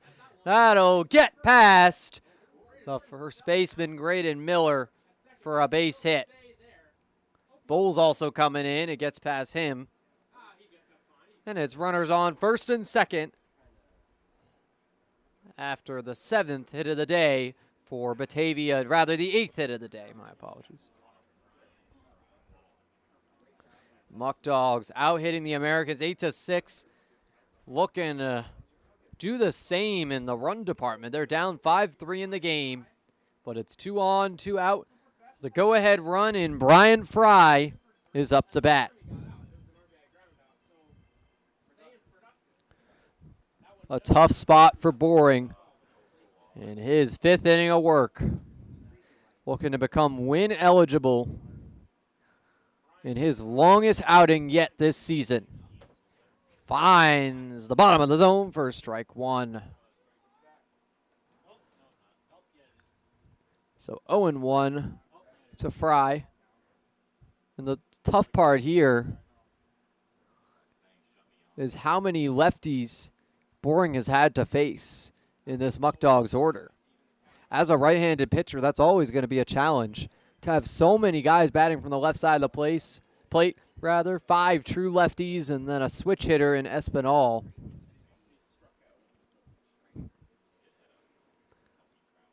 Runners with a lead.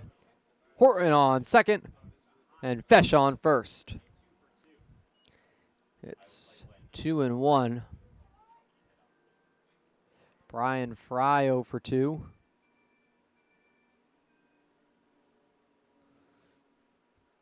Fesh, as well as Braden Horton,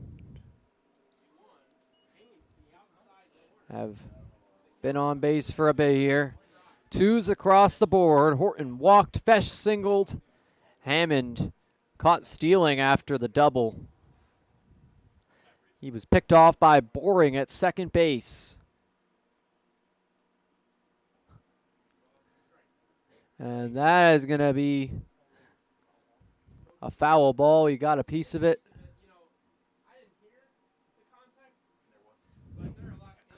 Americans and Muckdogs in a back-and-forth battle here at Sal Magley. The Muckdogs led 3-0. The Americans rallied for 5 runs, and now Batavia looking to take the lead back for the second time today. Pitch from Boring. Outside, fills up the count. Big moment for Hudson. He's 1 strike away from ending this inning, but he's played around with 2 strike counts today on a number of different occasions.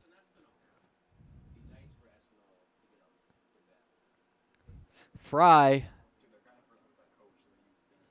with the full count. He's been struck out once by Boring, but right now a foul ball to stay alive. Fry struck out looking in a 2-strike count.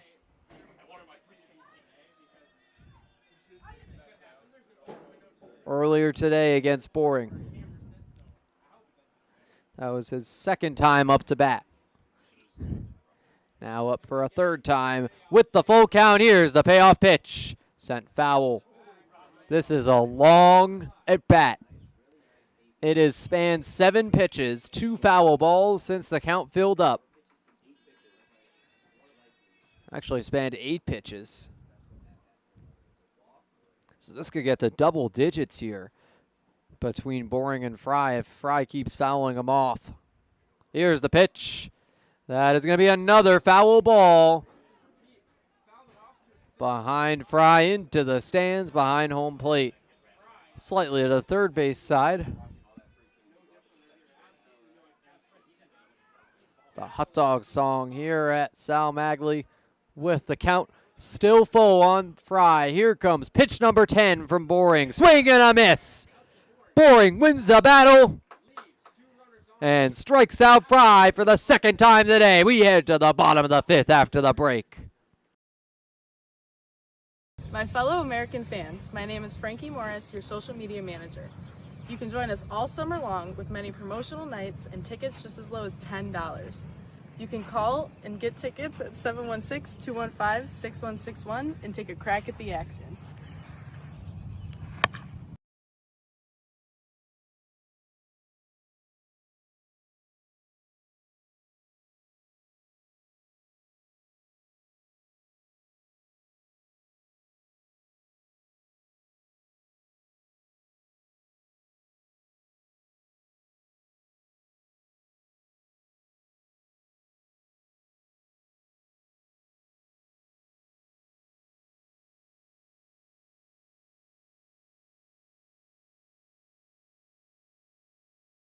Back for the bottom of the fifth here at Sal Magley. Muckdogs threaten to retake the lead, but the Americans leaving them scoreless. They lead this game 5-3. But fans, if you or someone you know have a birthday coming up, why not spend it with the Americans? Packages start at just $175. You can get some pizzas from Sammy's, some cake from Wegmans, 10 tickets, all together at $175. You also get some autographed baseballs. Go to NiagaraFallsAmericans.com to plan your birthday today. And speaking of birthdays, we wish another happy birthday to Emma Crocker. Threw out the first pitch today in honor of the big day. And she's been a big help in many different ways here for the Americans. But that birthday package sponsored by Wegmans and Sammy's Pizza. Wegmans also the sponsor of the Kids Run here at the Barbershop. We will keep it here after this fifth inning to see if Yankee Doodle Dan's undefeated record in the Kids Run will hold true. But first, the Americans batting. Paul Delanto, Nick Pass, Shane Prey due up. Delanto takes ball one, down and away.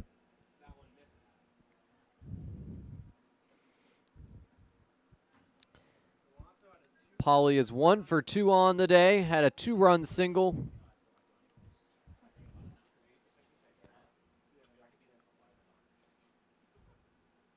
Readies for the 1-0 pitch.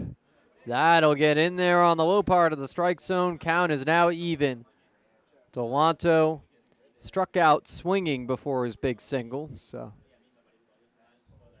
continuing to take big swings. Hasn't really bit at pitches on this at-bat yet, but should see his big swing coming soon.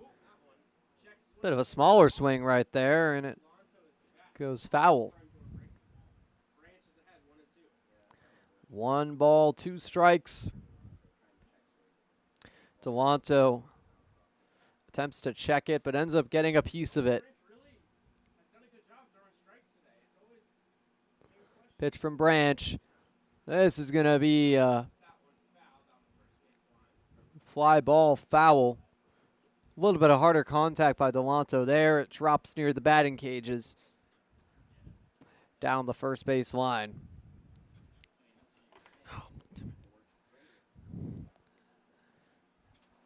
And it's going to be Cole Taylor getting ready in the Muckdogs bullpen, as it's an outside ball 2.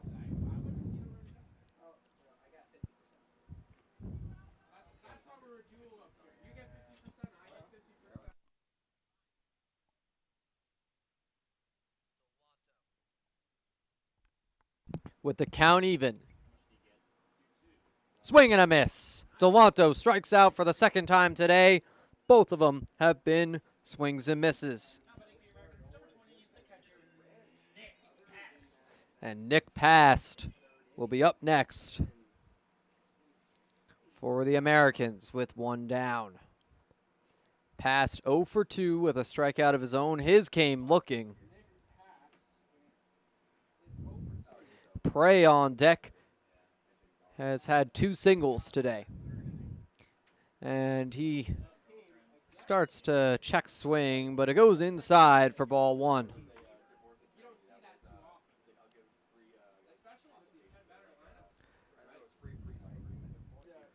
Nick passed.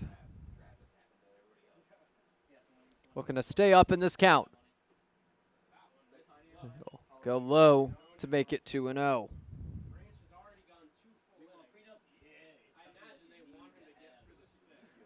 Irwin's Branch came in for Pablo Sainz all the way back in the 3rd. Has gone 2 full innings now in relief of Sainz.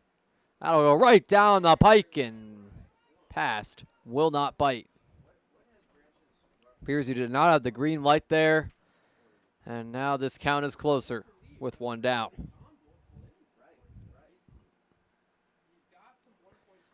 Branch. The 2-1 pitch goes way outside. Would be a wild pitch, but no runners on. 3 balls, 1 strike. Nick passed. The catcher for the Americans gunned out Caleb Walker earlier. Now looking to get it done on the offensive side after an 0 for 2 start. Instead, he gets hit on the shoulder.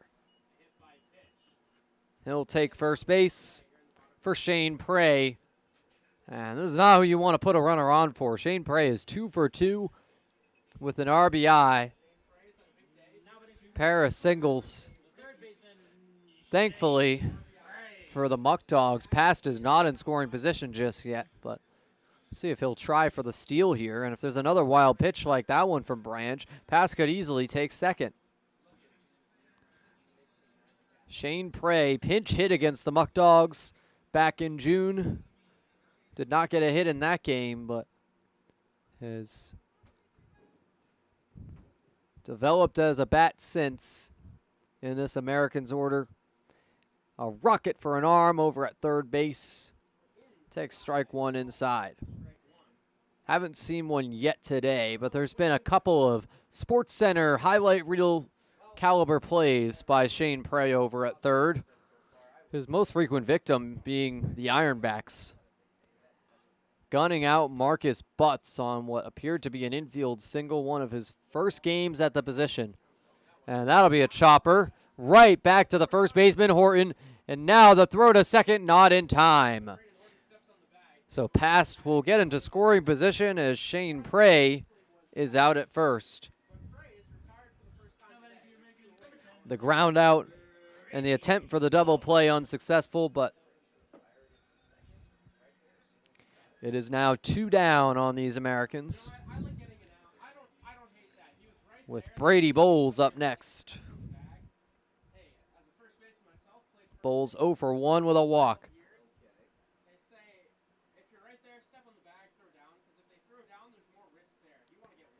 Branch's first pitch on the way. Swing and a miss by Bowles. You don't see Bowles swing on a first pitch that often, but certainly looked hittable right there. Just sinks a bit low for him.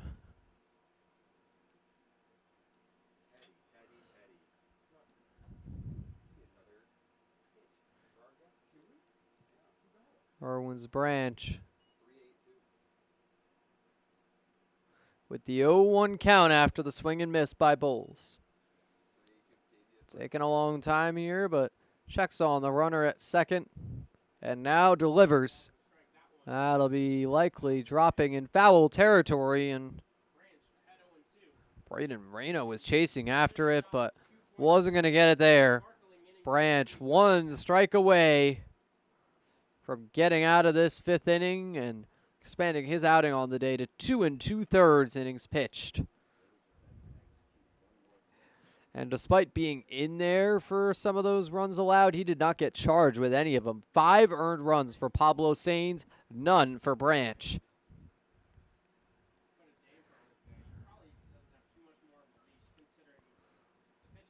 Branch checking second now, delivering in the dirt for the first ball on the count. Branch just looking to get out of this inning. He's 1 strike away on Brady Bowles, but Bowles always going to be a tough at bat. Came into this game with a OPS of 938.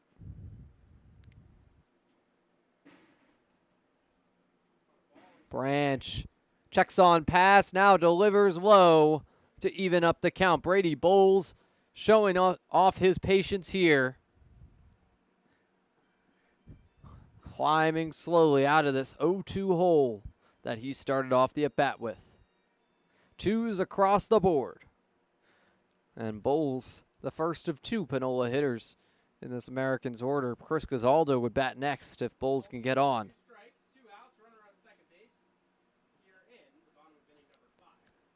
The 2-2 is sent into right field. The fly ball will drop, and it's a diving play. But that is waved off. The ball reportedly trapped.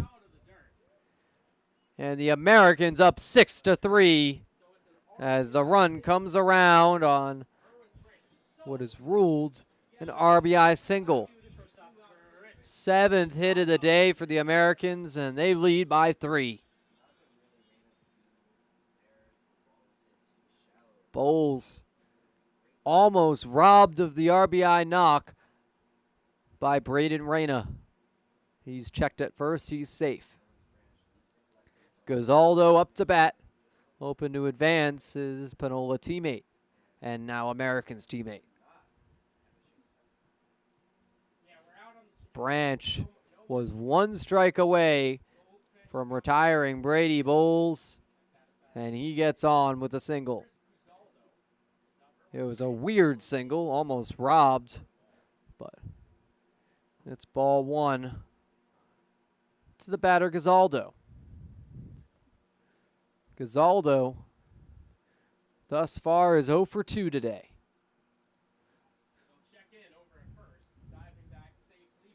Has had 4 multi-hit games on the season,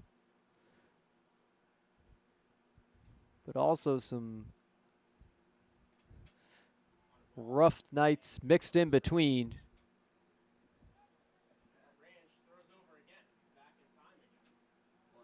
And Bowles is safe at first base on an unsuccessful pickoff attempt. Here's the pitch, and that is a foul tip. Appears I got a piece of the ump, and it's 1-1.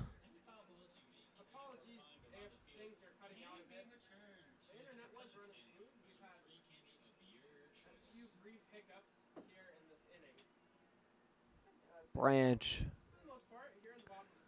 with the even count on the batter Gazaldo. Stickler on deck. We'll see if the Americans can bring up the bat in this bottom of the 5th.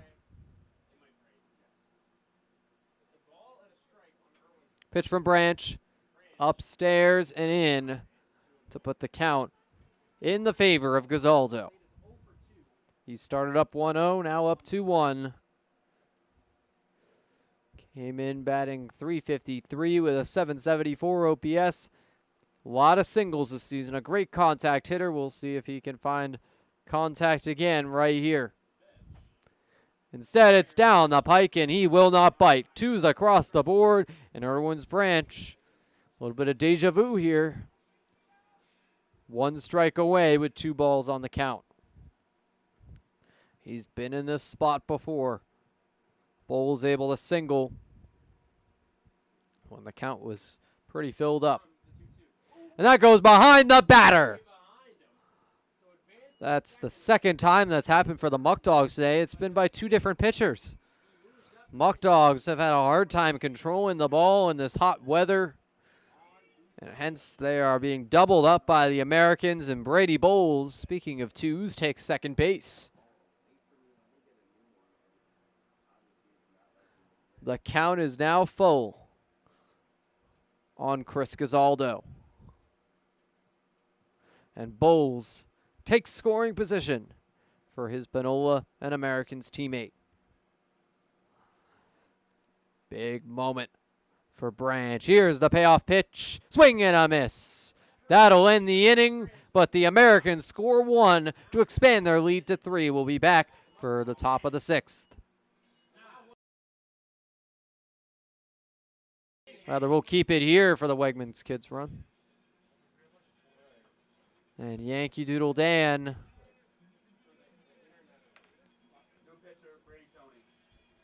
is leading the way per usual. Tags first, and we are off in the kids' run. Can anyone catch Yankee Doodle Dan for the first time this season? He's at second. And this will not be close. Dan wins again. Undefeated record is safe. Hasn't been the same fate here for the Americans after a 6-0 start, but they're looking for win number 10. And it's a new pitcher for the Americans as we begin this 6th inning. Brady Toney is in for Boring. Started on Tuesday against the Pilots, but now coming out of the pen, switching spots with Hudson Boring. He's 0-1 with a 6.48 ERA, 8 strikeouts, and 2 saves from his previous relief outings prior to the start on Tuesday. More of a bullpen day here, but Hudson Boring impressing with 5 strong innings in his start. Gives up 3 runs, but fairly close to the quality start, and eligible for the win here at the barbershop. Toney looking to get back on track after a bit of a rough go in Newark.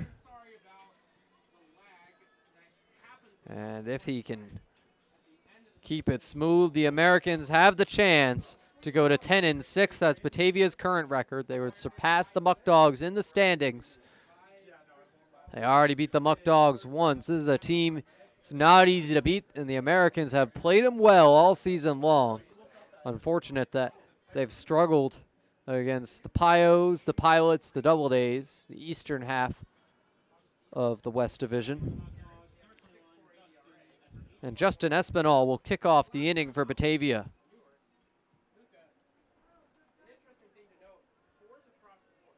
The Americans ended the inning with a Gazaldo strikeout. So it'll be Logan Stickler up next for them. He's led off 3 innings today, unbelievably. 3rd inning, 4th inning, and now will lead off the bottom of the 6th. But for now, it's 1 ball and no strikes on Espinal. Another upstairs ball. Toney was a little bit sore after his last outing. Tried to lift weights the next day, but he's good to go 5 days later on full starter rest, now coming out of the pen. That'll drop after being way high to begin, but it'll still be ball 3. Could it be a 4-pitch walk to start off Toney's day? In there for strike 1 instead. Brady Toney, some great stuff. Just looking to command it well. And it's a line drive. It'll drop in right field for the base hit. So 1 ball away from a walk, but Espinal instead with his 3rd hit of the day. He is on fire in this game. Has 1 RBI across his 3 knocks. Braden Reyna has had a much different story. He's 0 for 2 today. Also struck out looking against Hudson Boring. Boring finishes his day with 5 innings, 8 hits, 3 earned runs, 3 walks, and 4 strikeouts. It's an outside ball 1 by Toney. The best outing, arguably, all year by Boring. I mean, he's had some great relief outings, but personally, I'm more impressed by a strong 5-inning start out of him when he did not see that long an outing before today. I mean, 4 innings against Auburn was the first time he really went long at all, but beating that this time around. It's another high ball and another 3-0 count, this time to Reyna. Reyna looking to get on base for the first time today. Tony cannot afford to walk another man. It would put Espinal in scoring position. Reyna representing, or rather, the on-deck. Cooper Romick representing the tying run. That'll drop into the low part of the zone for strike 1. Brady Tony has had 2 3-0 strikes to start off his day. Gave up a single to Espinal anyways, but this time it'll be ball 4. On the low pitch from Tony, it's a second duck on the pond for Cooper Romick. Romick, 152 hitter, headed into the game, 508 OPS, 0 for 1 with a strikeout swinging.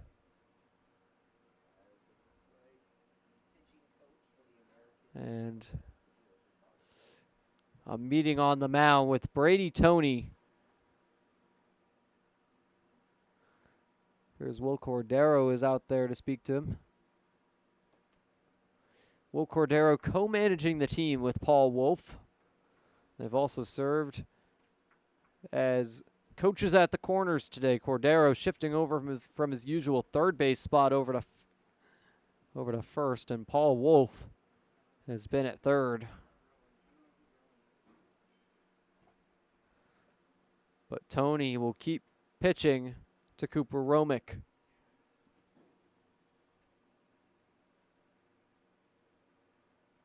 Romick was hit by the pitch his second time around.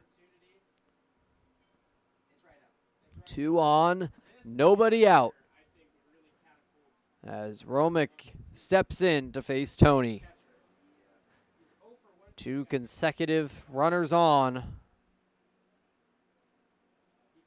And a bunt shown, gets down. The throw to first in time, but the sac bunt will advance the runners to second and third. 1 down, 2 runners in scoring position. The tying run up to the plate in the form of Luke Dodonna. The Muckdogs now down 3 runs in this top of the 6th inning.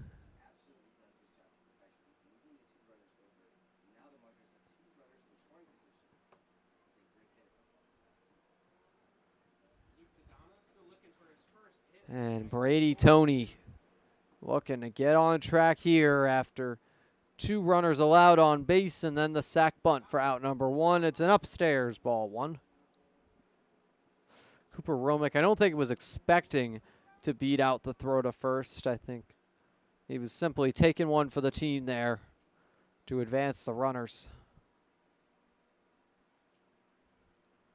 Got Emma Crocker and Kaiser, the team dog, walking in the stands. Emma threw out the first pitch today. It's 1s across the board. In addition to all she does for the Americans, Emma has been very active in our live YouTube chat all season long. We thank Emma for bringing the spirit here on the Americans Baseball Network. That'll drop in the dirt, a wild pitch. 1 run scores, and headed into third is Braden Reyna, who's down on his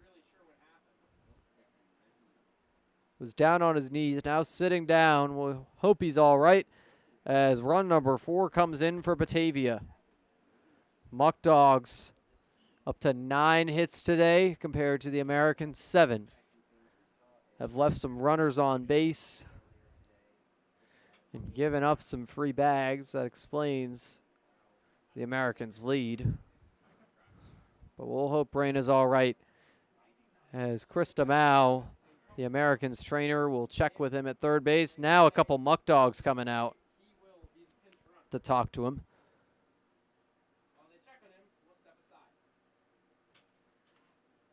And we'll just hope that he is all right over at third.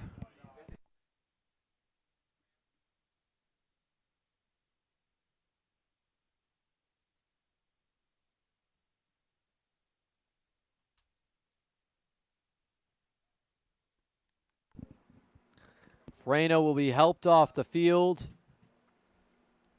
And Jacob Vezko stepping in as the pinch runner at third base.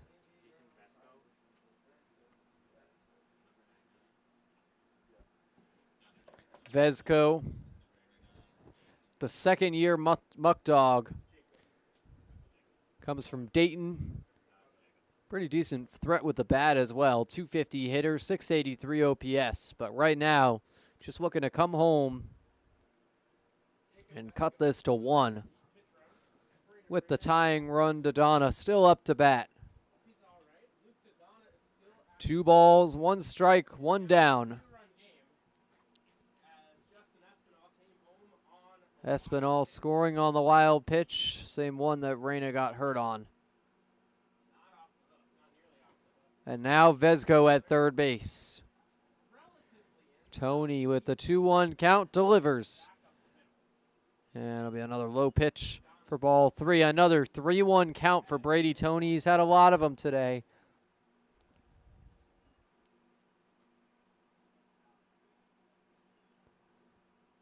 The pitch will drop down for ball 4.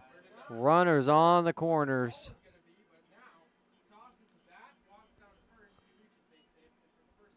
It's Dodonna on first and Vezko on third for Caleb Walker. Walker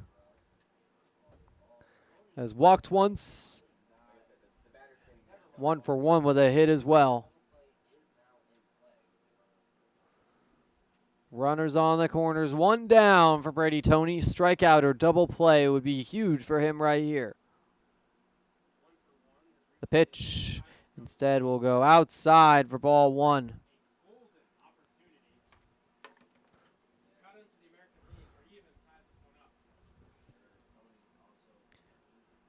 And Caleb Walker represents the go-ahead run. So the Muckdogs really starting to cut into this Americans lead. And the wild pitch will put the second runner in scoring position. Tying run, Dodonna now at second base. Muckdogs threatening with Tony taking over for Boring. Brady Tony hoping to avoid another rough day after some runs given up to Auburn, or rather Newark on Tuesday. The pitch is inside at the feet of Caleb Walker. 2. No strikes in the count yet for Tony in this top of the 6th. Americans batsmen going today. They'll have to give the Americans some newfound insurance when they're back up. In there for strike 1.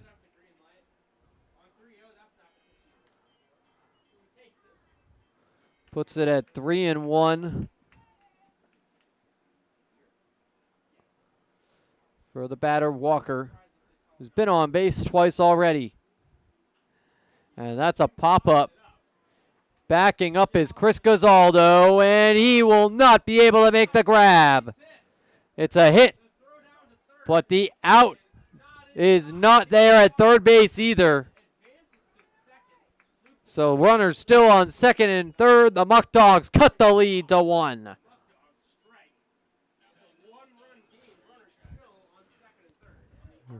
It's the hit for Caleb Walker, his second of the day. We'll see the official ruling in just a moment. It'll be a single and advance on the throw for Caleb Walker. So no extra base hit, but he certainly reached extra bases and cuts the lead to 1. as it's a meeting on the mound with Brady Tony. Looks like his day will be done. New pitcher coming in for the Americans. See who it is. The expectation was that Matthew Kasperwitz would come into the game, but we'll see if they bring him in this early or if they opt to go with someone else.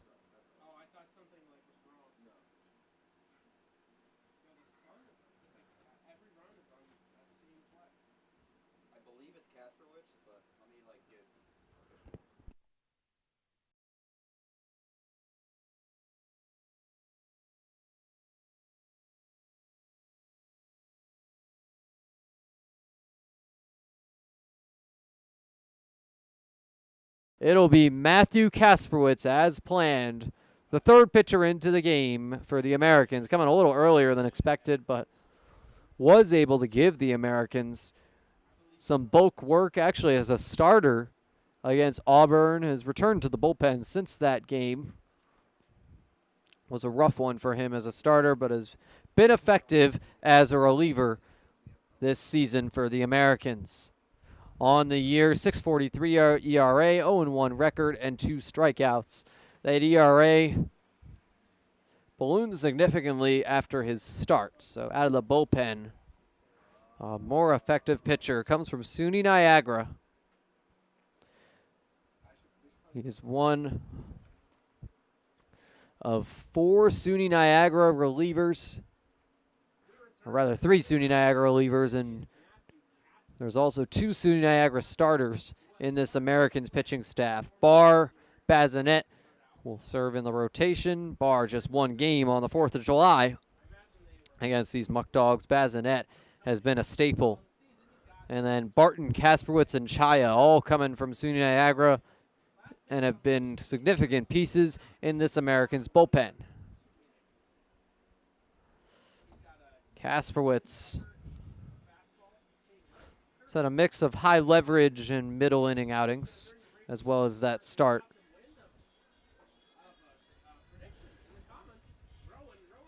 And he's warming up with Travis Hammond ready to go for the Muckdogs.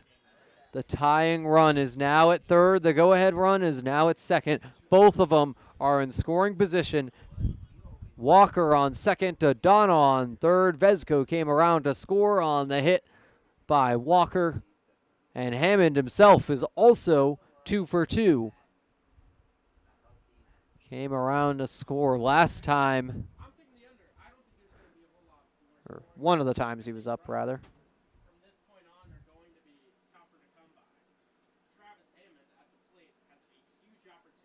But Travis Hammond, with 2 runners in scoring position, can really take command for these Muckdogs.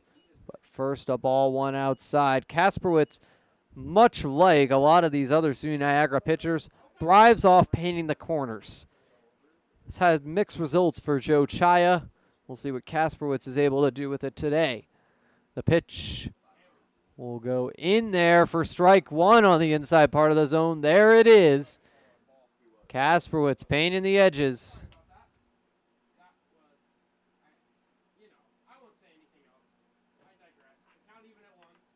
One's across the board.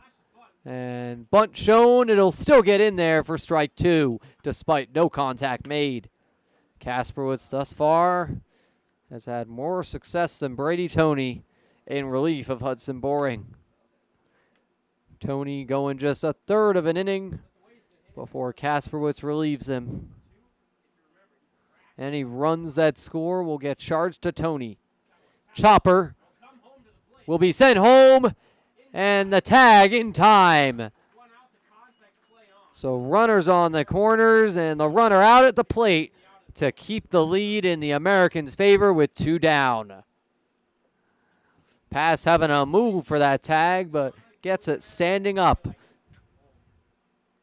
Matthew Kasperwitz has now recorded as many outs in the game as Brady Tony and just 1 batter faced. It's back to the top of the order now. Braden Horton has been walked a lot. 2 walks today. He's 0 for 1. The Oklahoma product has been racking up walks all season long, at least since he debuted a handful of games ago. He's been with the team about a week now and has 11 walks. A lot of pitchers pitching around the Oklahoma Star. And it's a fly ball. Will be picked up by Gazaldo for out number 3. That'll do it for the top of the 6th. We'll be back with the bottom of the inning and your 6th inning sponsors. No, I'm kind of thirsty. Me too. We could really use something. Yeah. Oh, thanks. Yankee Doodle Dan.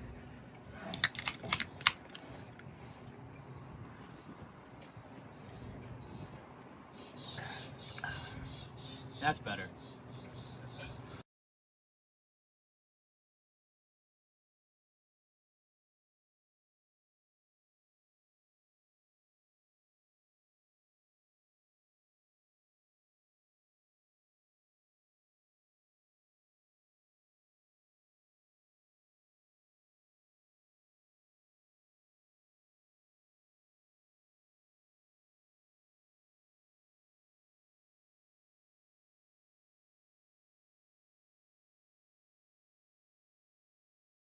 Back for the bottom of the 6th, and Branch will keep pitching after coming in all the way back in the bottom of the 3rd. Still just 1 run allowed. The others were charged to Sains. And this 6th inning here on the Americans Baseball Network is sponsored by Niagara County Legislator Chris Robins, Laborers Local 91, and Wegmans. Also, fans, an Americans game is a great way to hold a group outing or a fundraiser. Go to NiagaraFallsAmericans.com to get your group to the ballpark. So warming up is Irwin's Branch. Already has 2 2/3 innings of work. This has ended up being more of a bullpen day for Batavia after Pablo Sains was pulled 2 1/3 innings into the game. His ERA will take a big hit after entering this game at 2.02. Logan, Stickler, Graydon, Miller, and Grant Moore due up again here in this 6th inning. It's the 3rd time those 3 have been the batters due up in an inning. Happened in the 3rd, happened in the 4th, and now here in the 6th. 2 very different stories in the 3rd and 4th inning. 3rd was a 5-piece by the Americans, and the 4th was a scoreless inning. Irwin's Branch has really turned things around for the Muckdogs pitching staff today. And it's ball 1 low to Stickler. Logan Stickler, the extra hitter today, will drive it into deep left field. It's going back. And that ball will get out of here. Logan Stickler goes deep for the first time this season. The home run to put the Americans up 7-5. Logan Stickler goes yard over the left field fence. And he will get a fresh case of Johnny Ryan. Every home run hit here at the Americans Ballpark, Sal Magley Stadium. The batter will be awarded a free case of Johnny Ryan soda. So some Johnny Ryan for Stickler. Last time Johnny Ryan was it was dumped on Paul Delanto as a post-game celebration. Logan Stickler, the 3rd American to go yard, the 2nd here at the barbershop. So the Americans now up 7-5. Skip Martinez thinking whether that ball was fair or foul, and seeing whether Stickler touched first base. So possible this home run could be overturned, but we'll see what happens here. If it stands, Logan Stickler will receive his first home run of the season.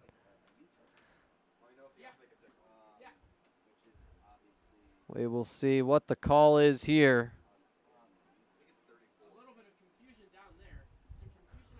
And warming up in the bullpen. And now entering is Cole Taylor. So regardless of whether this home run stands, Cole Taylor will take over for Irwin's Branch. You don't want to be giving up a big swing like that, regardless of whether it goes fair and regardless of whether Stickler touched the bases. Martinez is hot, but barring any late changes, it appears this call will stand, and Logan Stickler will get credit for his first home run of the season. Muckdogs bringing their third baseman, Justin Espinal, back to the field. And Cole Taylor will get going. They are going to overturn the home run at the last minute. Oh my goodness, all of that for nothing. Gonna have to see why. Is Stickler gonna be brought back up, or is that a lack of base running from Stickler? So the score reverts to 6-5. Stickler will not, in fact, get his home run, not, in fact, get Johnny Ryan.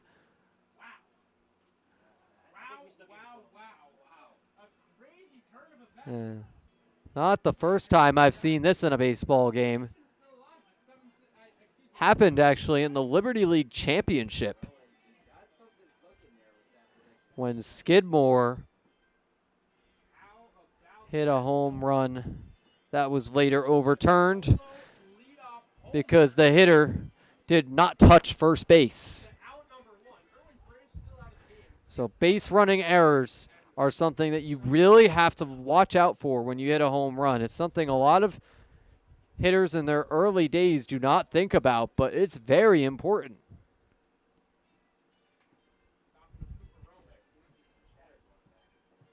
It was Quinn McDonald, the last person on a broadcast I've been on that was overturned on a home run, but Logan Stickler will see his overturned. Cordero now angry. He's speaking with the catcher.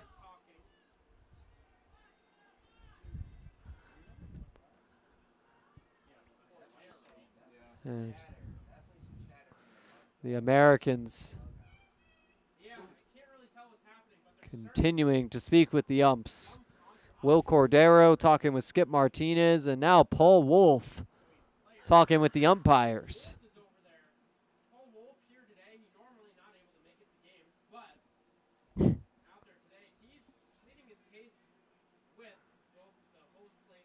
We'll see what happens here. Paul Wolf.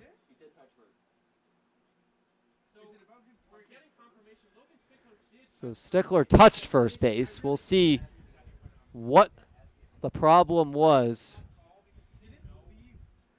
Paul Wolf continuing to battle for his player.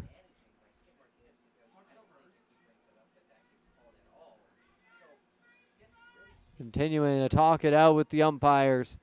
Will Cordero pacing around the infield as we wait on the conversation with the umps. Now Cordero coming to join the conversation.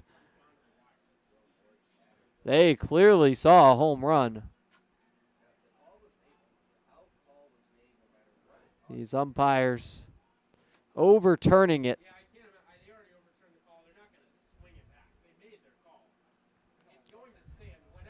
And now the umpires getting firm with Cordero.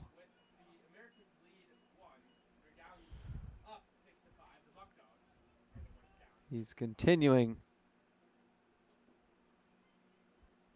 to talk things out.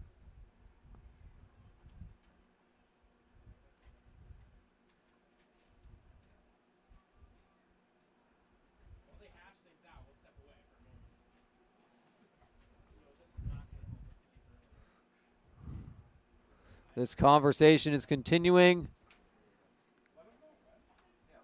Umpire telling the dugout to stay away as the managers talk things out. Ethan Madison is on the field. Looks like he may join the conversation here. Miller and Moore waiting to bat as this conversation continues.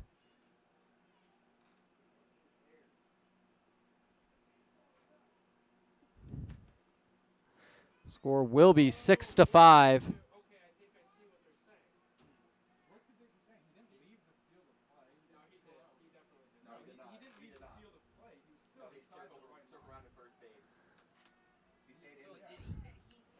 So he did indeed touch first base. Gotta wonder what the call is here. One umpire walking away, the other still talking things out here. Ethan Madison coming to join the conversation with the remaining umpire.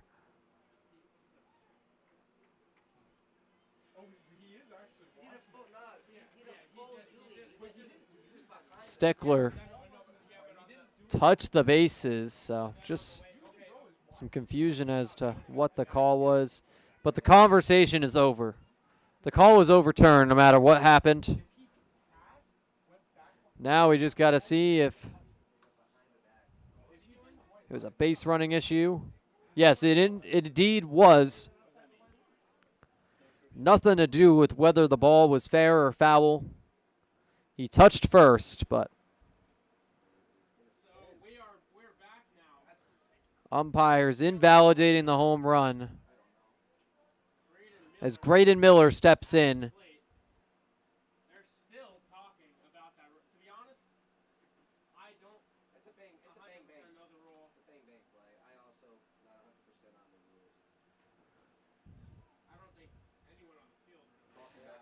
Yeah, appears the entire field is confused about this rule. It's a foul ball. Cole Taylor now in the game.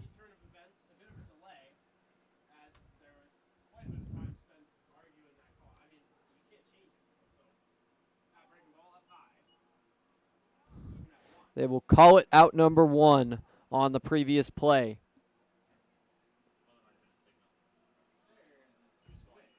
And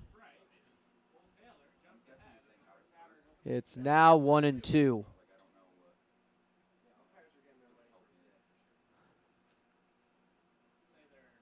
The umpire's overturning a Stickler home run for out number one, and it's a fly ball into shallow center.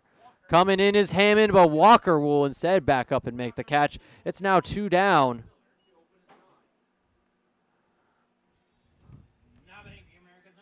Grant Moore up next after the controversial call, followed by the shallow fly ball.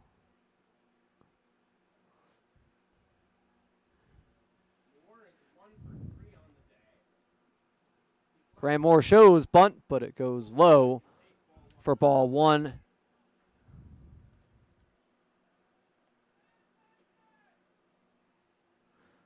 Pitch, another bunt shown, but pulled back as the pitch goes outside.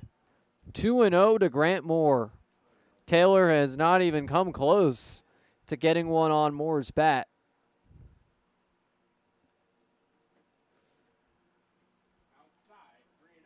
Just his third appearance as a Muckdog.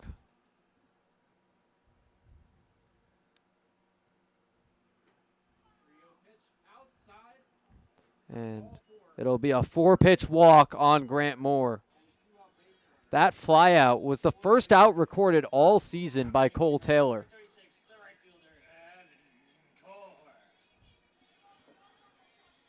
We'll take a look at some of Taylor's previous outings. But right now it's Evan Core stepping up to bat. And he will send one right back to Taylor. Sent to first for out number 3. So Taylor gives up a walk, but retires too. His first 2 outs of his Muckdogs career will send it to the 7th inning after a controversial home run call.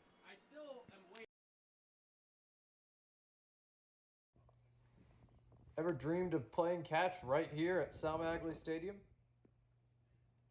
Well, join us June 22nd for a post-game catch on the field.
Back for the 7th inning, and after some choice words from Skip Martinez for the umpires, the call was overturned on the home run.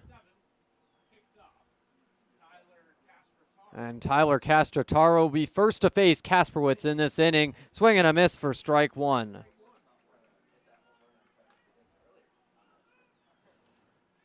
Americans only ended up having 4 batters up in that inning. Grant Moore was walked, but that was it on the base paths officially. The breaking ball inside to even things up.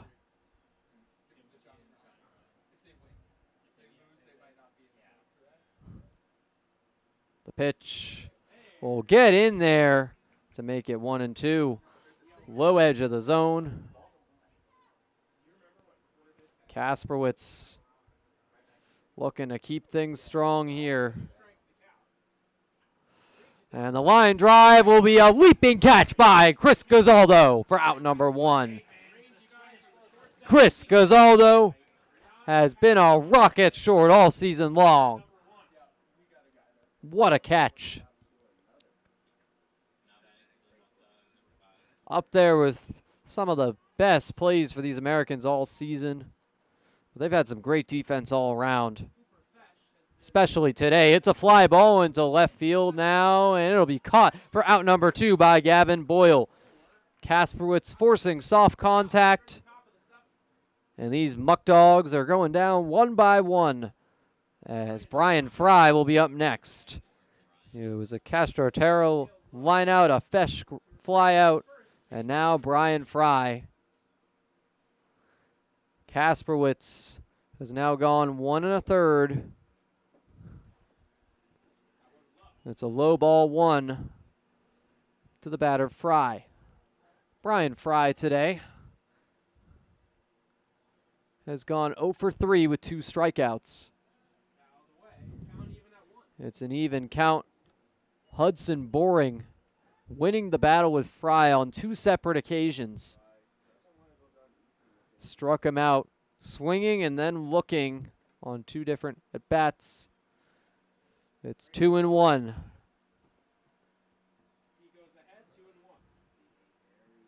Fry up in the count as the Muckdogs look to get something going with 2 outs here. Down by 1. Another one outside. In this close game, hard to afford a walk. I would put the tying run on base. And it indeed does. Fry on base. Go-ahead run up to bat in the form of Justin Espinal, and he's looking to make it a 4-hit day. 3 for 3, and RBI has come around to score as well. He is on fire. Well deserved that he's in this 5-hole. And he will ground it foul down the first base line. Interestingly, OPS was down to 667 headed into the game. Should go up significantly with the 3 hits, the on-base percentage. Really getting some help from Espinal's day today. And the 0-1 pitch coming from Caspi. Swing and a miss. A nice changeup by Kasperwitz. One strike away from ending this inning after letting just one base runner on. Here's the pitch. Outside and taking off for second is Brian Fry. He'll get the steal. Brian Fry certainly has some speed.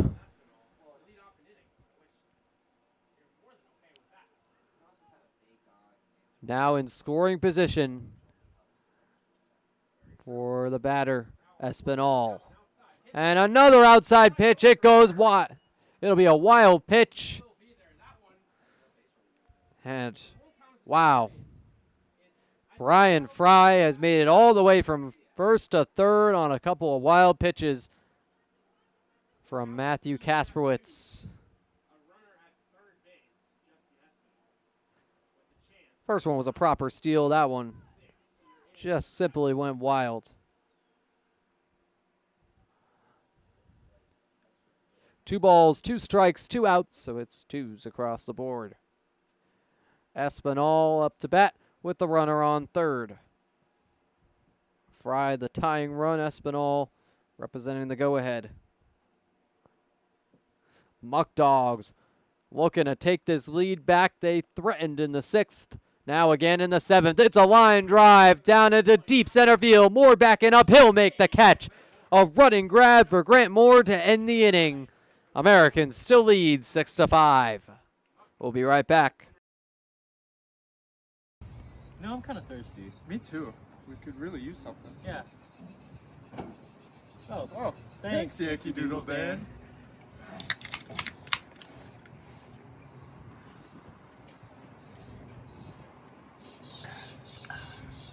That's better.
Back for the bottom of the 7th, Gavin Boyle will kick things off for the Americans in this inning. After Matthew Kasperwitz gets out of that one with the runner on third in the top of the 7th. It's outside for ball 1 to Boyle. Gavin Boyle so far today is 0 for 2.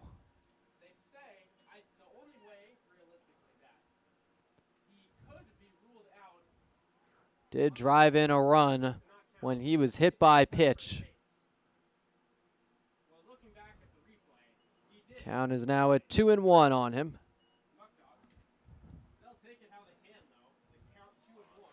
Gavin Boyle has Spent 2 years at SUNY Niagara, now headed to Southern Indiana. A .395 hitter in his final year at N-Trip. 8 home runs. They play right at this ballpark, and Boyle sends it down the first base line. It's cut off by the first baseman. Oh, they collide. And Boyle will be out, but we're going to take a pause here. Make sure everyone's all right. Horton's down. Boyle's down. It's been a lot of injuries out on the field here today. Horton seems to be all right. We'll make sure Boyle's okay. He's on his knees.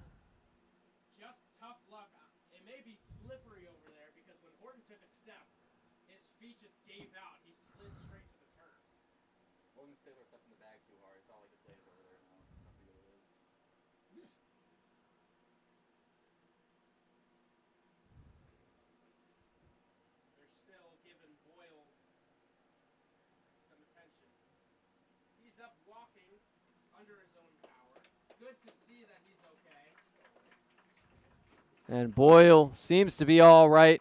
He is up and walking. Scary collision, but everyone seems to be all right.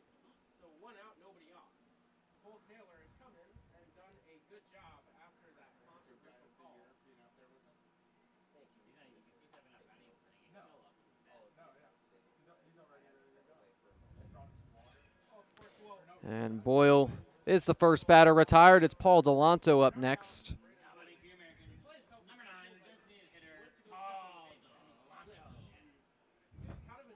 And here's Paul Delanto. On the day, he's 1 for 3, had a 2-run single and 2 strikeouts. Fouled off. Behind home plate for strike 1. Delanto will take another one on the outside part of the zone. Low and outside, but catches the corner for strike 2. Delanto has a home run, breaks the bat on strike 3. It's his 3rd strikeout of the day, but he had a 2-run single in between. So average evens out at 250, and he's seeming to feel all right about his day. Just the Americans hoping to hold on to their lead. They're up 6-5 with 2 down. Also looking for some insurance. Here's Nick Past. He takes strike 1 on the low outside corner. Some framing from Cooper Romick to really hammer in the strike call. It'll be outside for ball 1.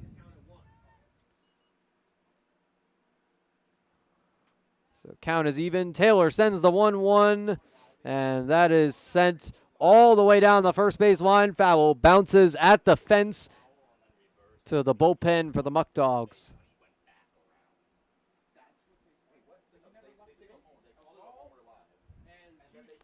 And we're getting some update on the Logan Stickler call here.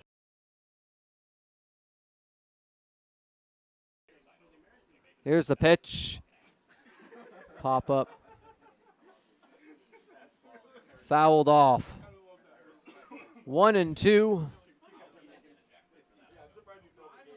So Stickler apparently turned back after touching first, and that is why the home run was overturned.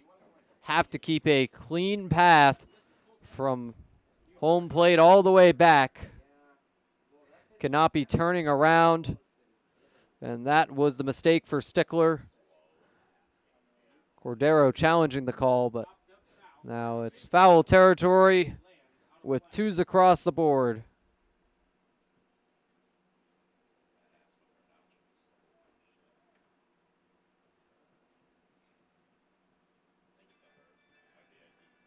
And Nick Past with an even count. The last hope to give the Americans some insurance in this bottom of the 7th. They lead 6-5 over the Muckdogs. Batavia work to cut into the lead. Back in the 6th inning, they tacked on 2 runs to what was once a 6-3 lead. And that'll be low and away for ball 4. Nick Pass gets on base for the Americans. Prevents the 1-2-3. And Brady Bowles, who's 1 for 2, is up next. Also has walked on the day. Rather, it's Shane Prey first. He's 2 for 3 with an RBI. Bowles is on deck. Prey takes ball 1 outside.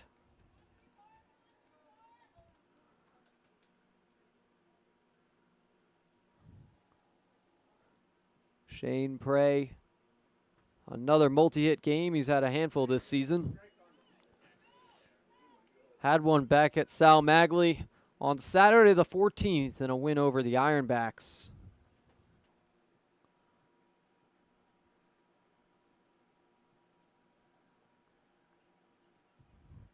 The pitch will drop low and away to put the count in the favor of Shane Prey. Prey, 2 for 3 today.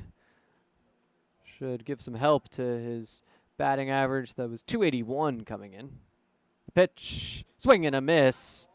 And the count is back even. It's 2s across the board again. Pass was able to turn that situation into a walk. Took 2 balls, got on first. Can Prey do the same or get his 3rd hit of the day to advance Nick Past with 2 strikes? Here's the 2-2. Inside, and it'll hit Shane Prey. Runners on first and second. 2 free bags given up in a row by Cole Taylor. And that'll bring up Brady Bowles. Bowles, as I mentioned, 1 for 2 with an RBI and a walk. And Taylor will have a meeting on the mound. There is some action in the bullpen. We'll see if Taylor's day is done after a few batters retired here against the Americans. Cole Taylor came to the Muckdogs from Columbia State, same school as Pablo Sainz. It's been the day of Columbia State for this Muckdogs pitching staff, and it has had mixed results for Batavia. Americans have 7 hits, have cashed those in for 6 runs. Could have had 7 if Stickler did not turn back on his home run.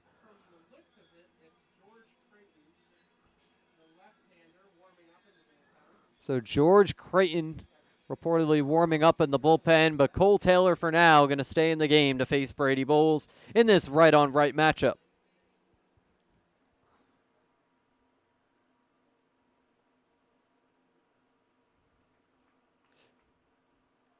Creighton is a lefty. Don't want to bring a lefty in this situation necessarily. And there's a line drive right to Braden Horton for out number 3. We end the 7th inning and we'll send it to the 8th after the break. Americans holding on to a 6-5 lead.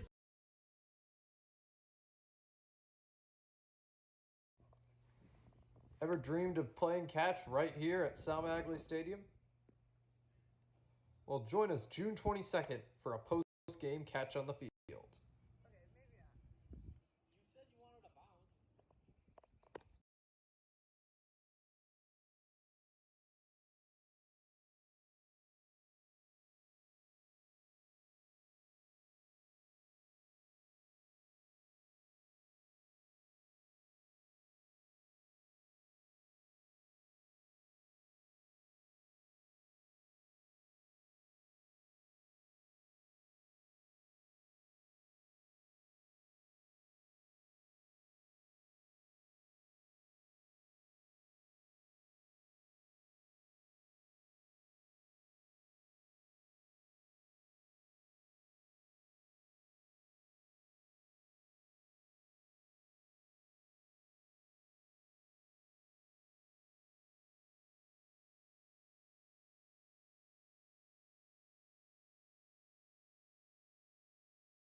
back for the top of the 8th inning, and Gavin Boyle will exit the game for Tommy Mathay, the left fielder, coming back after a few days back home in Michigan.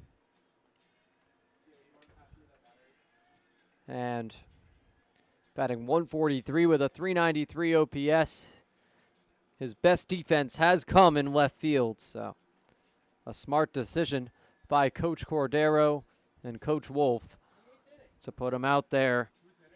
And the 8th inning here on the Americans Baseball Network is sponsored by Seneca Niagara Resort and Casino, the official casino of the Americans. More winning, more comfort, more entertainment. Visit Seneca Niagara today. Matthew Kasperwitz still on the mound and will face Jacob Vezko. Came in as a pinch runner and then stepped in right field. He fouls off the first one for strike one. Vezko, a product of Dayton. 250 batting average, 683 OPS. It's his second year in Batavia. Has consistently had solid offensive numbers over the course of his 2 years as a Muckdog. Naturally a right fielder, so he will be back there as he gets hit. Muckdogs have a runner on here in this 8th inning, representing the tying run.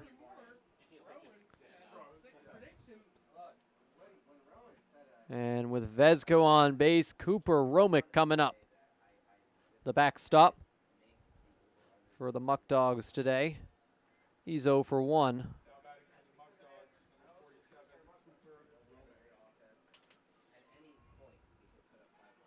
Matthew Kasperwitz came in for Brady Toney in the 6th inning. Has been sailing smoothly ever since 1 2/3 innings thus far, looking for his 6th out of the day. The pitch is going to be flown into left field, foul territory. It'll drop out of play. So 1 strike.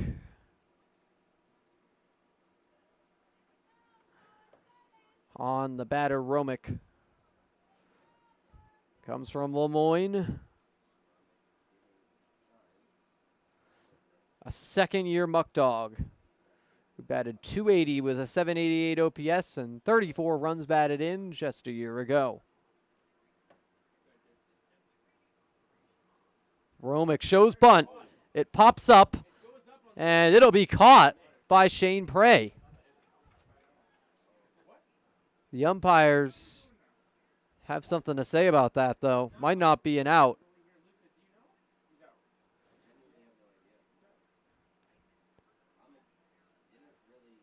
And another conversation with the umps.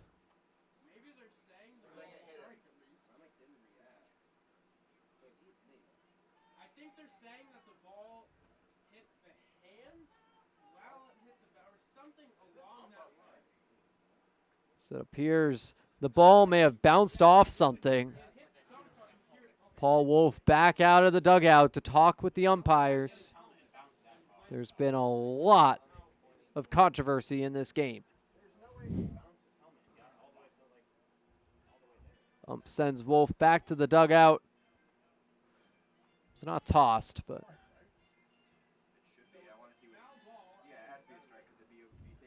it'll be strike 2 instead of out number 1 on a day with a lot of close calls and confusing ones at that.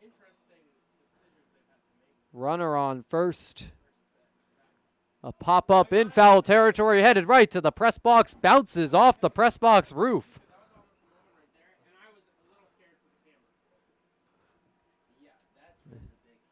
Came near both cameras here in the press box. We're joined here in the press box by the Batavia broadcasts, led by Nikita Lohman.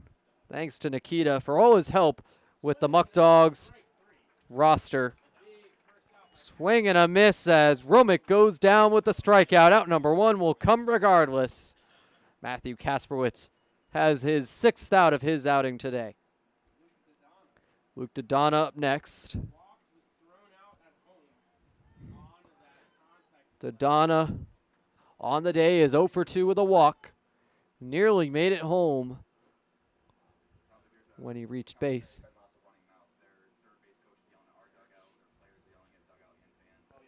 And this rivalry today with some close calls has been reignited. Americans and Muckdogs historically have hated each other. And that is showing out on the field today.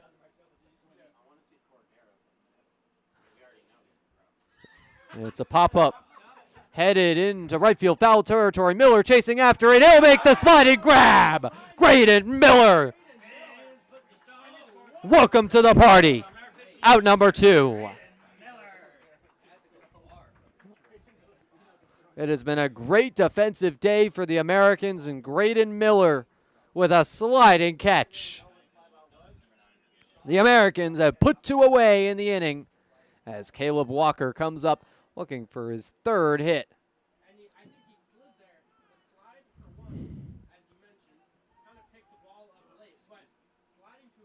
And here is Caleb Walker, the Alfred State grad.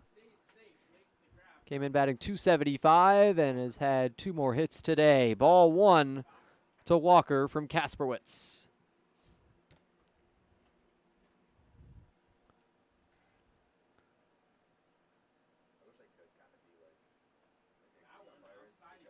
And it's now 2-0 to him.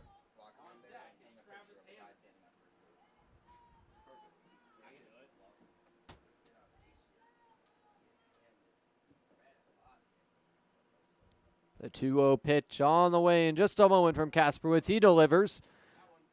Another foul ball. It's going to drop on the left side. Out of play.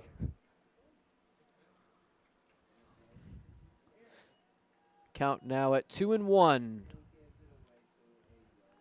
Caleb Walker has reached base every single time he's been up. 2 hits, 1 walk. Can he get on in this 4th time through the order? Pitch from Kasperwitz. Swing and a miss. Count is even. Kasperwitz 1 strike away from getting out of this inning. He has been lights out of this bullpen today. And we're already in the 8th inning here. He only has 1 more inning to go if he's trying to finish this game. So long as the Muckdogs are unable to tie it. And it's a pop-up. We'll drop this time behind the press box, striking the bleachers right behind home plate over this Doug Smith press box. And reminder to all fans here at the game that are checking in on the stream, all foul balls can be exchanged for snacks. But it's a swing and miss for strike 3. Kasperwitz punches out the batter, Caleb Walker. And we will head to the bottom of the 8th after the break. No, I'm kind of thirsty. Me too. We could really use something. Yeah. Oh, thanks. Yankee Doodle Dan.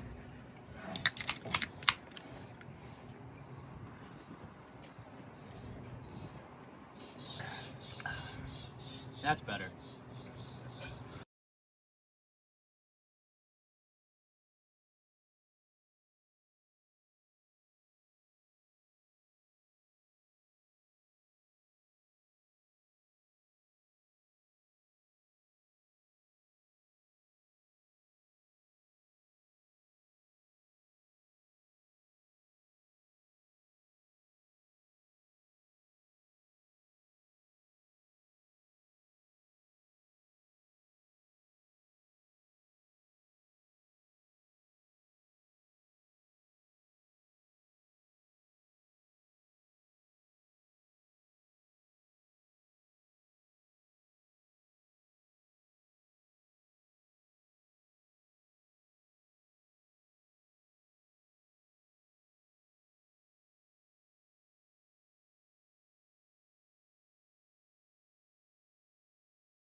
Bottom of the 8th here at the barbershop.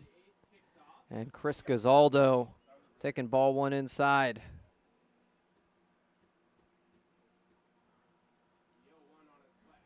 Oh, he gets hit on the head. Chris Gazaldo, the second batter, hit on the helmet for these Americans. Gazaldo takes first base with Cole Taylor still pitching. It'll be Logan Stickler. And this is the batter whose home run was overturned earlier today. Appears the call was that he turned around thinking it was a foul ball, didn't retouch any bases, then continued around the bags. But it was called that because he turned around, it is not a home run. Skip Martinez, the Muckdogs manager, talking with the umps and getting the call overturned. It's 2-0. Will Cordero was not too happy about it, but the Americans moving on and looking to get some insurance here in the 8th. Maybe Stickler could do it again. 2 balls, no strikes. Strike one goes down the pike. Stickler will not bite that time. Stickler's power has usually come down that third base line. He had a double down that line against Jamestown on the 8th. And then what was almost a home run right to the right side of that left field foul pole. Here in today's game, Stickler sends another fly ball into right field. It's going back, but this time it'll be caught near the warning track for out number 1. Stickler with some opposite field power this time around, but will not be enough to repeat his home run. Americans still lead 1. Graydon Miller 2 for 3 on the day, looking to advance the runner, Chris Gazaldo, who was hit. Grant Moore on deck. Exciting things potentially to come for these Americans, but Miller will chase on strike 1. The breaking ball ends up outside. So, no balls, 1 strike to Miller. The pitch will go outside. It is bobbled by Romick, but it's 1-1 as Gazaldo will hold up at first base, now retakes the lead towards second. Graydon Miller, the second-year vet for the Americans, has had a day. Been an up and down 2025, but one thing's consistent. He's driven in runs day after day. He has 9 RBIs. That is among the RBI leaders on the team. To be precise, he came into this game 3rd in RBIs, behind Grant Moore and Paul Delanto. It is pretty much aligned with who the best hitters on this team have been. Delanto and Moore have been staples in this lineup, as has Graydon Miller. Gavin Boyle also a staple, but just arrived this week, and he's done for the day after a collision at first. Hope he is 100% after today and that this is merely a precautionary measure. The pitch is fouled off. Count is even at 2s as Graydon Miller looks for his 3rd hit of the day. He's had 2, funny enough, so far. Miller comes from Drury University. Batting 10th for the first time this season. They'll be back-to-back with Moore. That's a fly ball into left center field, and it is going to drop next to Travis Hammond. It's going to be extra bases for Graydon Miller. He's headed towards 3rd. And it is going to be an extra base hit for Graydon Miller. We'll wait on the official ruling, but a big knock to knock in Chris Gazaldo. It's RBI number 10 for Graydon. It'll be ruled a triple. And the Americans will increase their lead to 2 runs. Grant Moore up next with the runner on third. Travis Hammond was very close to making the grab, but instead it's a three-base hit for Graydon Miller, his first triple of the season, his second extra base hit. Graham Moore has also been a bit of an extra base hit machine, 1 double, 2 triples in the early going year. Appears we'll have a new pitcher for the Muckdogs here. Cole Taylor's day is done after giving up the triple into deep center. Americans get their 7th run after all, after the home run was overturned. And it comes off the bat of a red-hot Graydon Miller, who now has a 3-hit game. It's the breakout game Miller's been waiting for after mixed results to start the season.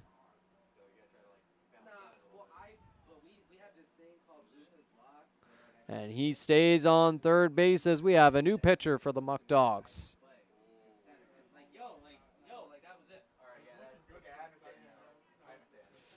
It'll be a lefty. We'll get you word on who in a moment. It is George Creighton. Creighton, an 8.10 ERA, 7 strikeouts on the year. Comes to the team with his brother Jay from Lackawanna. George transferred to Lackawanna from Scranton. Also pitched last year in the PGCBL. He was over in the East Division with the Glens Falls Dragons. 8.40 ERA and 11 strikeouts over there. Creighton last appeared for the Muckdogs on June 19th against the Ironbacks. That was this past Thursday. Went 1 2/3 in that one. Now a tricky situation. 1 down and a runner on third against the Americans' superstar hitter, Grant Moore. Came into the game leading the team in batting average and leading the PGCBL in batting average. He's 1 for 3 today. His hit streak is at 14. That's gone since the very first game of the season. And Graham Moore got hit on the back. Runners on the corners. The Americans looking to expand on their 2-run lead, and Evan Core will come up to bat next. Core 0 for 1 today with 2 walks. His hit streak is at stake right here. Is at 10 games right now, looking to make it 11. Came into the game batting .353. First pitch inside, and Grant Moore will take off for another steal. It's his 14th of the season. His number of steals now matches his hit streak. It's gone that way almost the entire season, averaging about a steal a game, averaging a hit or more per game.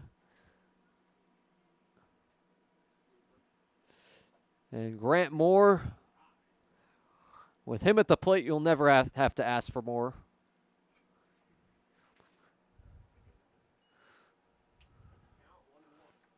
But the count is even. One's across the board. Evan Core, with 2 runners in scoring position, sends one into left center field. Hammond coming for a bit of drops again.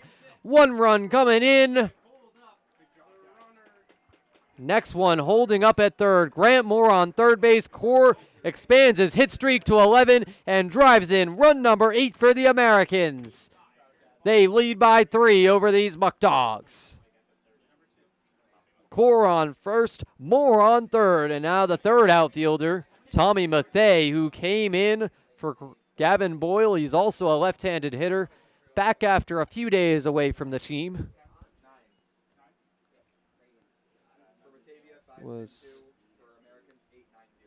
on bereavement leave, now back in the mix.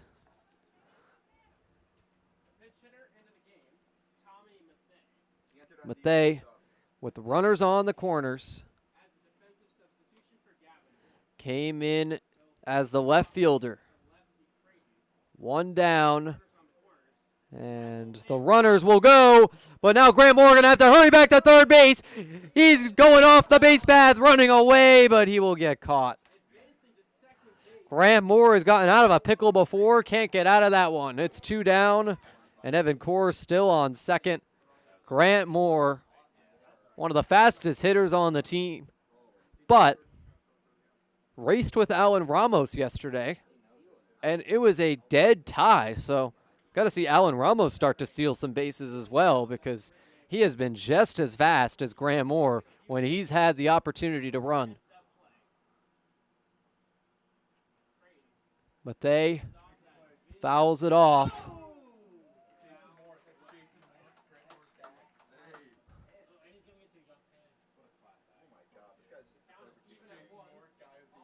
And the count is at 1-1 with 2 down.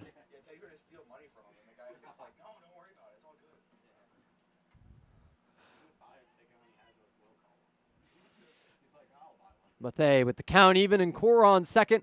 Sends a ground ball. It's picked up by Espinal, thrown across the field in time for out number 3. A nice play by Justin Espinal will send it to the 9th inning. Americans now have 3 runs of insurance. We'll be right back.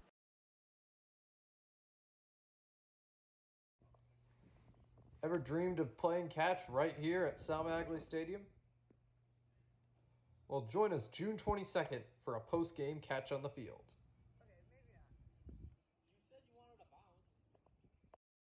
Back early for Beat the Boat here at Sal Magley. The boat is right behind one of our concessions workers.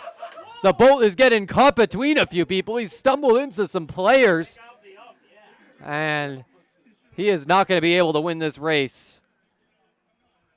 The boat has lost again, and the Americans remain the best baseball team in Niagara Falls.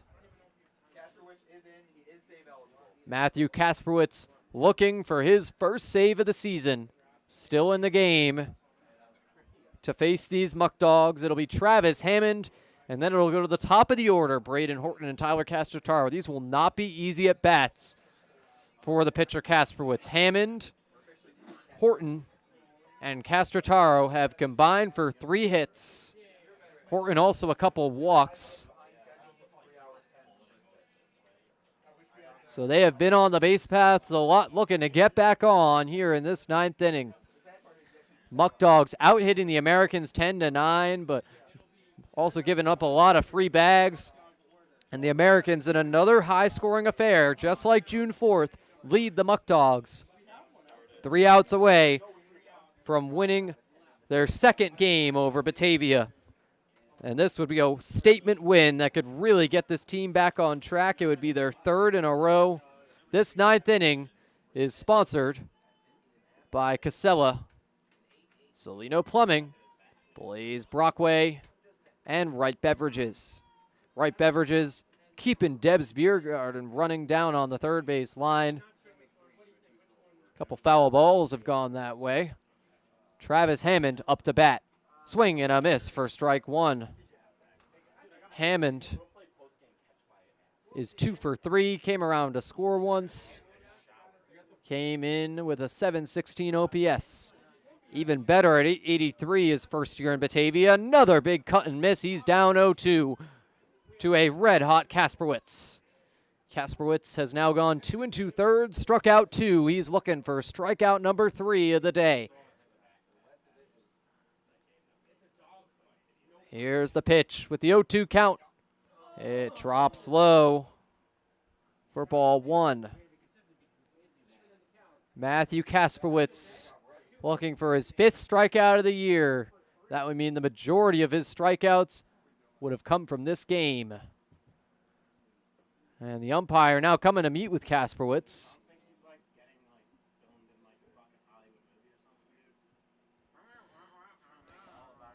Now returning behind home plate. Been a lot of close calls in this game. The umpires have had a big role. A pitch from Kasperwitz is fouled off by Hammond into the stands down the first base line.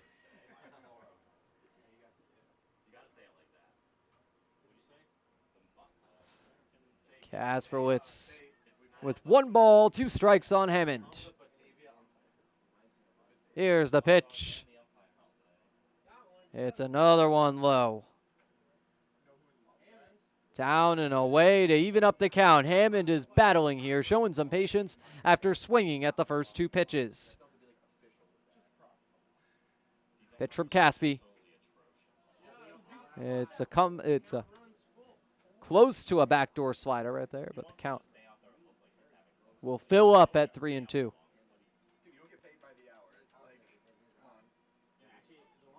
The payoff pitch. Outside, Hammond walks. Travis Hammond helping the Muckdogs threaten here in the top of the 9th. Kasperwitz, a high-stakes situation as Braden Horton comes up to bat. If Kasperwitz can get out of this inning, he gets the save, and the Americans win the ball game. Braden Horton here from Oklahoma, 0 for 2 with a pair of walks. Up for the 5th time today. That's an inside ball 1. Kasperwitz has thrown a lot of balls after 2 early whiffs and misses by Hammond. Looking to get back on track. Often thrives off of painting the edges of the zone. See if he can do that here. That's a line drive deep into right field. It'll drop foul. Evan Core was chasing after it, but it drops out of play.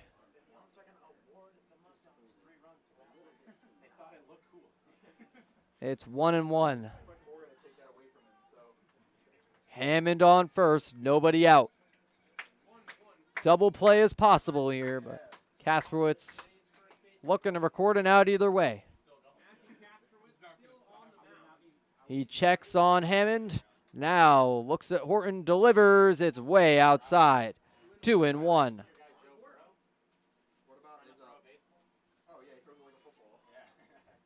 Braden Horton looking for his first hit of the day. Played in the College World Series, now here in the PGCBL. And it's 3-1.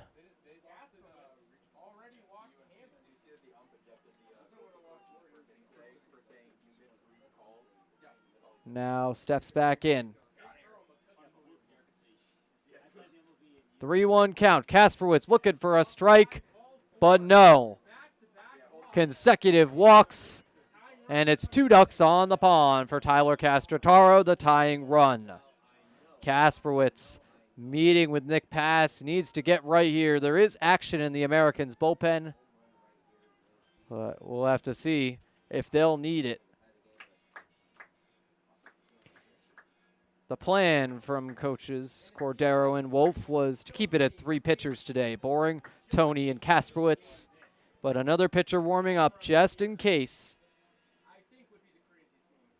with runners on first and second and nobody out.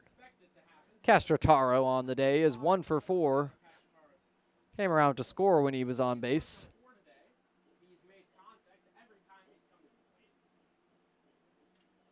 First pitch is a pop-up. It's in foul territory. Miller chasing after it again. So is Pass. The slide. Not this time. Strike 1. On the Muckdogs batter, Castrotaro.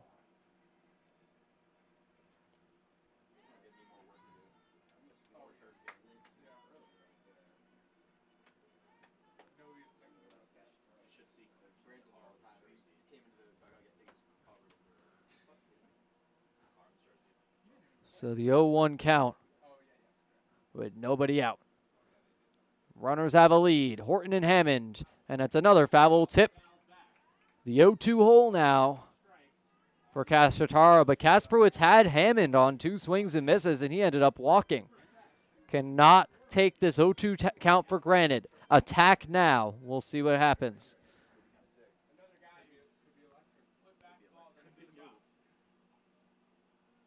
The pitch is going to be up high on the breaking ball for ball 1. Does not drop enough.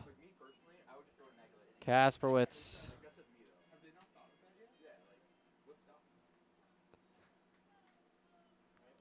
Will hope to strike out his third batter. But it's another pop-up. Passed, backing up, but that is going to be way out of play. 1-2. And Castrotaro staying alive after the 0-2 hole. Comes from Hofstra. These Division I bats have been giving the Americans a tough time all day long. They have some of their own, but not quite as many as these Muckdogs. And, oh, he is whacked by that one. And now the bases are loaded. Three consecutive free bags given up by Matt Kasperwitz. He has nowhere to put Cooper Fesh. And Fesh is 2 for 4 with 2 RBIs. Not a guy you want to see with the bases juiced. Muckdogs have a real shot to come back. Fesh represents the go-ahead run. And now there's a meeting on the mound. Cordero coming in to meet with Kasperwitz. Appears his day may be over with some action going in the Americans' pen. Kasperwitz, a great 2 2/3 innings, but a rough go in the 9th, and now the bases juiced. See if the Americans bring in a new pitcher just yet. They will not for now. Kasperwitz hanging in there. Hopefully this meeting will give him the confidence to finish out right here. Still some action in the bullpen just in case the Muckdogs start to put runs across. Cooper Fesh came in batting .395. That's only gone up today. Outside ball 1, another ball. Kasperwitz needs to find that strike zone. He has nowhere to put Fesh. The Keystone product, not a Division I hitter, but sure has looked like one for these Muckdogs. 2-0 to him. Comes from Bethel, Connecticut. Stands at 6'1". And he sends it on the line drive into the outfield. It's a base hit. 1 run scores, but holding up at third is Braden Horton. He gets the red light, but an RBI knock for the Muckdogs. 11th hit of the day, scores run number 6. Tying run now on second in the form of Castrotaro. Fesh gets his 3rd hit, comes in the first, the go-ahead run. Brian Fry is up next. And Kasperwitz now going to be done after giving up the single. 4 consecutive base runners led on. Going to lead to a run. And Kasperwitz will be relieved. We'll see who the pitcher is for the Americans.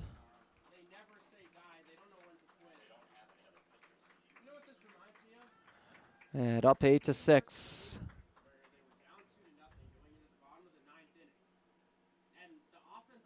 There will be a new pitcher for the Americans. We'll get you word on who it is. It is Carmen Panaro, pitching for the second time this season. Panaro has primarily been an outfielder for the Americans, but appeared to be the emergency arm for the Americans today. The southpaw, very effective against the Ironbacks over in Canada. So will be interesting to see what he can do here. Panaro has been throwing as a pitcher consistently, but has seen time in the outfield as well, so he can do it all. Comes from Niagara University. Americans a little short-handed between recent relievers used and also some injuries. Carter Hall has had some elbow soreness. Brady Toney attempted a pitch today, but bit of a struggle in the 6th inning. Aiden Klimzak, the Americans are still waiting on. He will be ready to pitch July 1st. And today it'll be Panaro looking to finish out the game for the Americans with the bases juiced. Tough situation. And the batter is Brian Fry. His first customer on the day is 0 for 3. Going to be a meeting on the mound here. It was just a quick conference between Past and Panaro. They have neighboring numbers, and now they're a pitcher-catcher duo here in the 9th inning. 21 pitching to his catcher, number 20. It's in there on the corner for strike 1 on Brian Fry. Panaro, not necessarily a speed pitcher, but certainly has a good mix of stuff. It's up high to make it 1-1. Nobody out, bases juiced. Can't afford mistakes here. And Panaro has been reliable as a pitcher thus far, but the count now in the favor of Brian Fry after an early strike. It's a left-on-left matchup. More lefties coming for these Muckdogs. They had so many in this lineup. It's a foul tip to even the count at 2. Muckdogs started this game with 5 lefties. Now down to 4. Espinal, the switch hitter, will bat from the right side coming up. And that'll be fouled off as well. Fry, the Brockport grad, and 2022 Muckdog before 2 years elsewhere. Looking to cash in for the Muckdogs in a big moment. Tying run in scoring position. It'll be just upstairs for the full count. So now the full count with nobody out and the bases juiced. This is the biggest stakes yet for the Americans. Payoff pitch will hit him. Run coming in. There was nowhere to put him. Wow. Carmen Panaro making a costly mistake on the payoff pitch. These Muckdogs are hungry for revenge on these Americans. The bats have been moving, but the pitching staff is shorthanded. Can the Americans finish the game? The lead is now down to 1 run. And the bases still juiced with nobody out. Cannot be hitting guys with the bases loaded. Espinal up next. And he is 3 for 4 today. He was 3 for his first 3.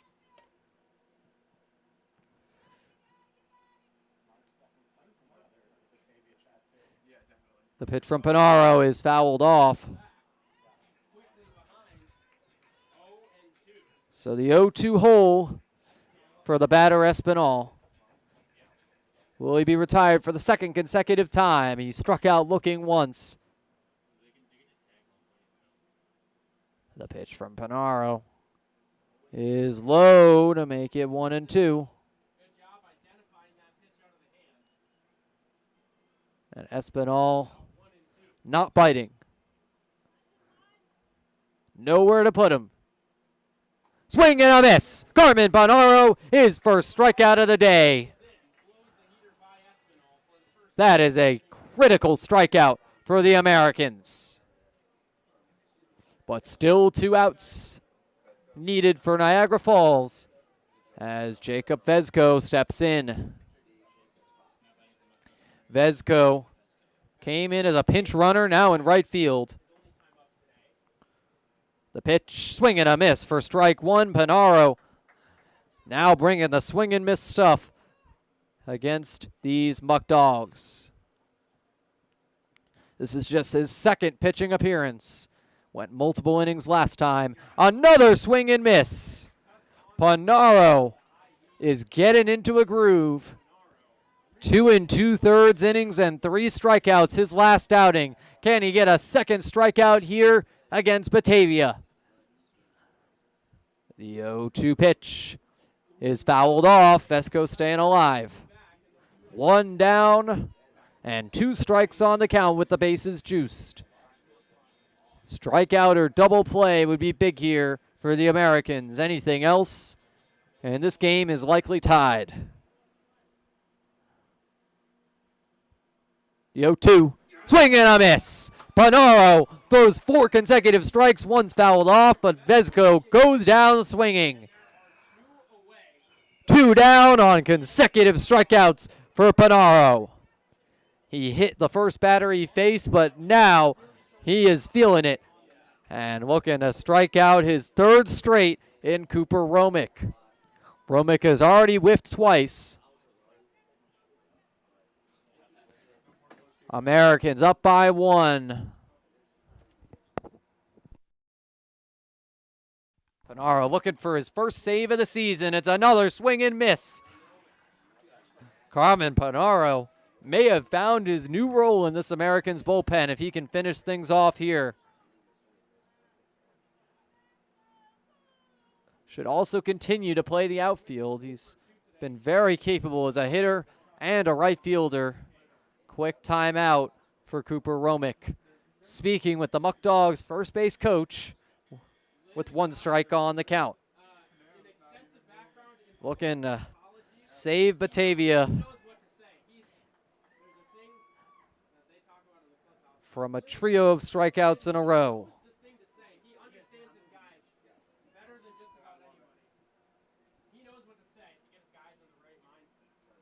No balls, 1 strike on the batter, Romick. And he will not bite on the low ball. Muckdogs were swinging at a lot. Looking to play hero here, but now some more patience.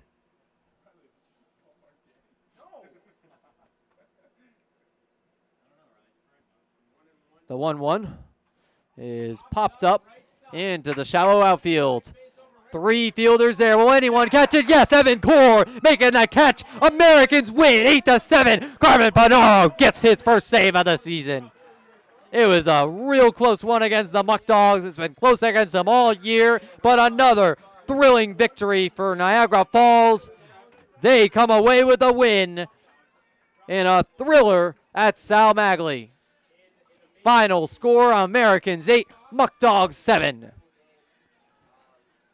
Gavin Boyle out walking on the field. We hope he'll be all right moving forward.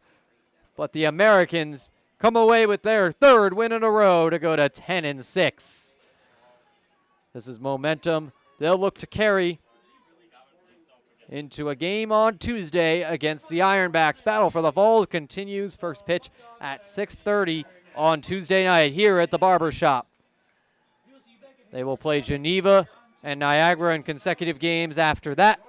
And then the Tarp Skunks in a home-and-home. Busy week coming up for the Americans. But for now, this has been PGCBL Baseball on the Americans Baseball Network. Thank you, everyone, for tuning in. I'm your play-by-play broadcaster, Andrew Roberts. Final score, Americans 8, Muckdogs 7. Thank you so much.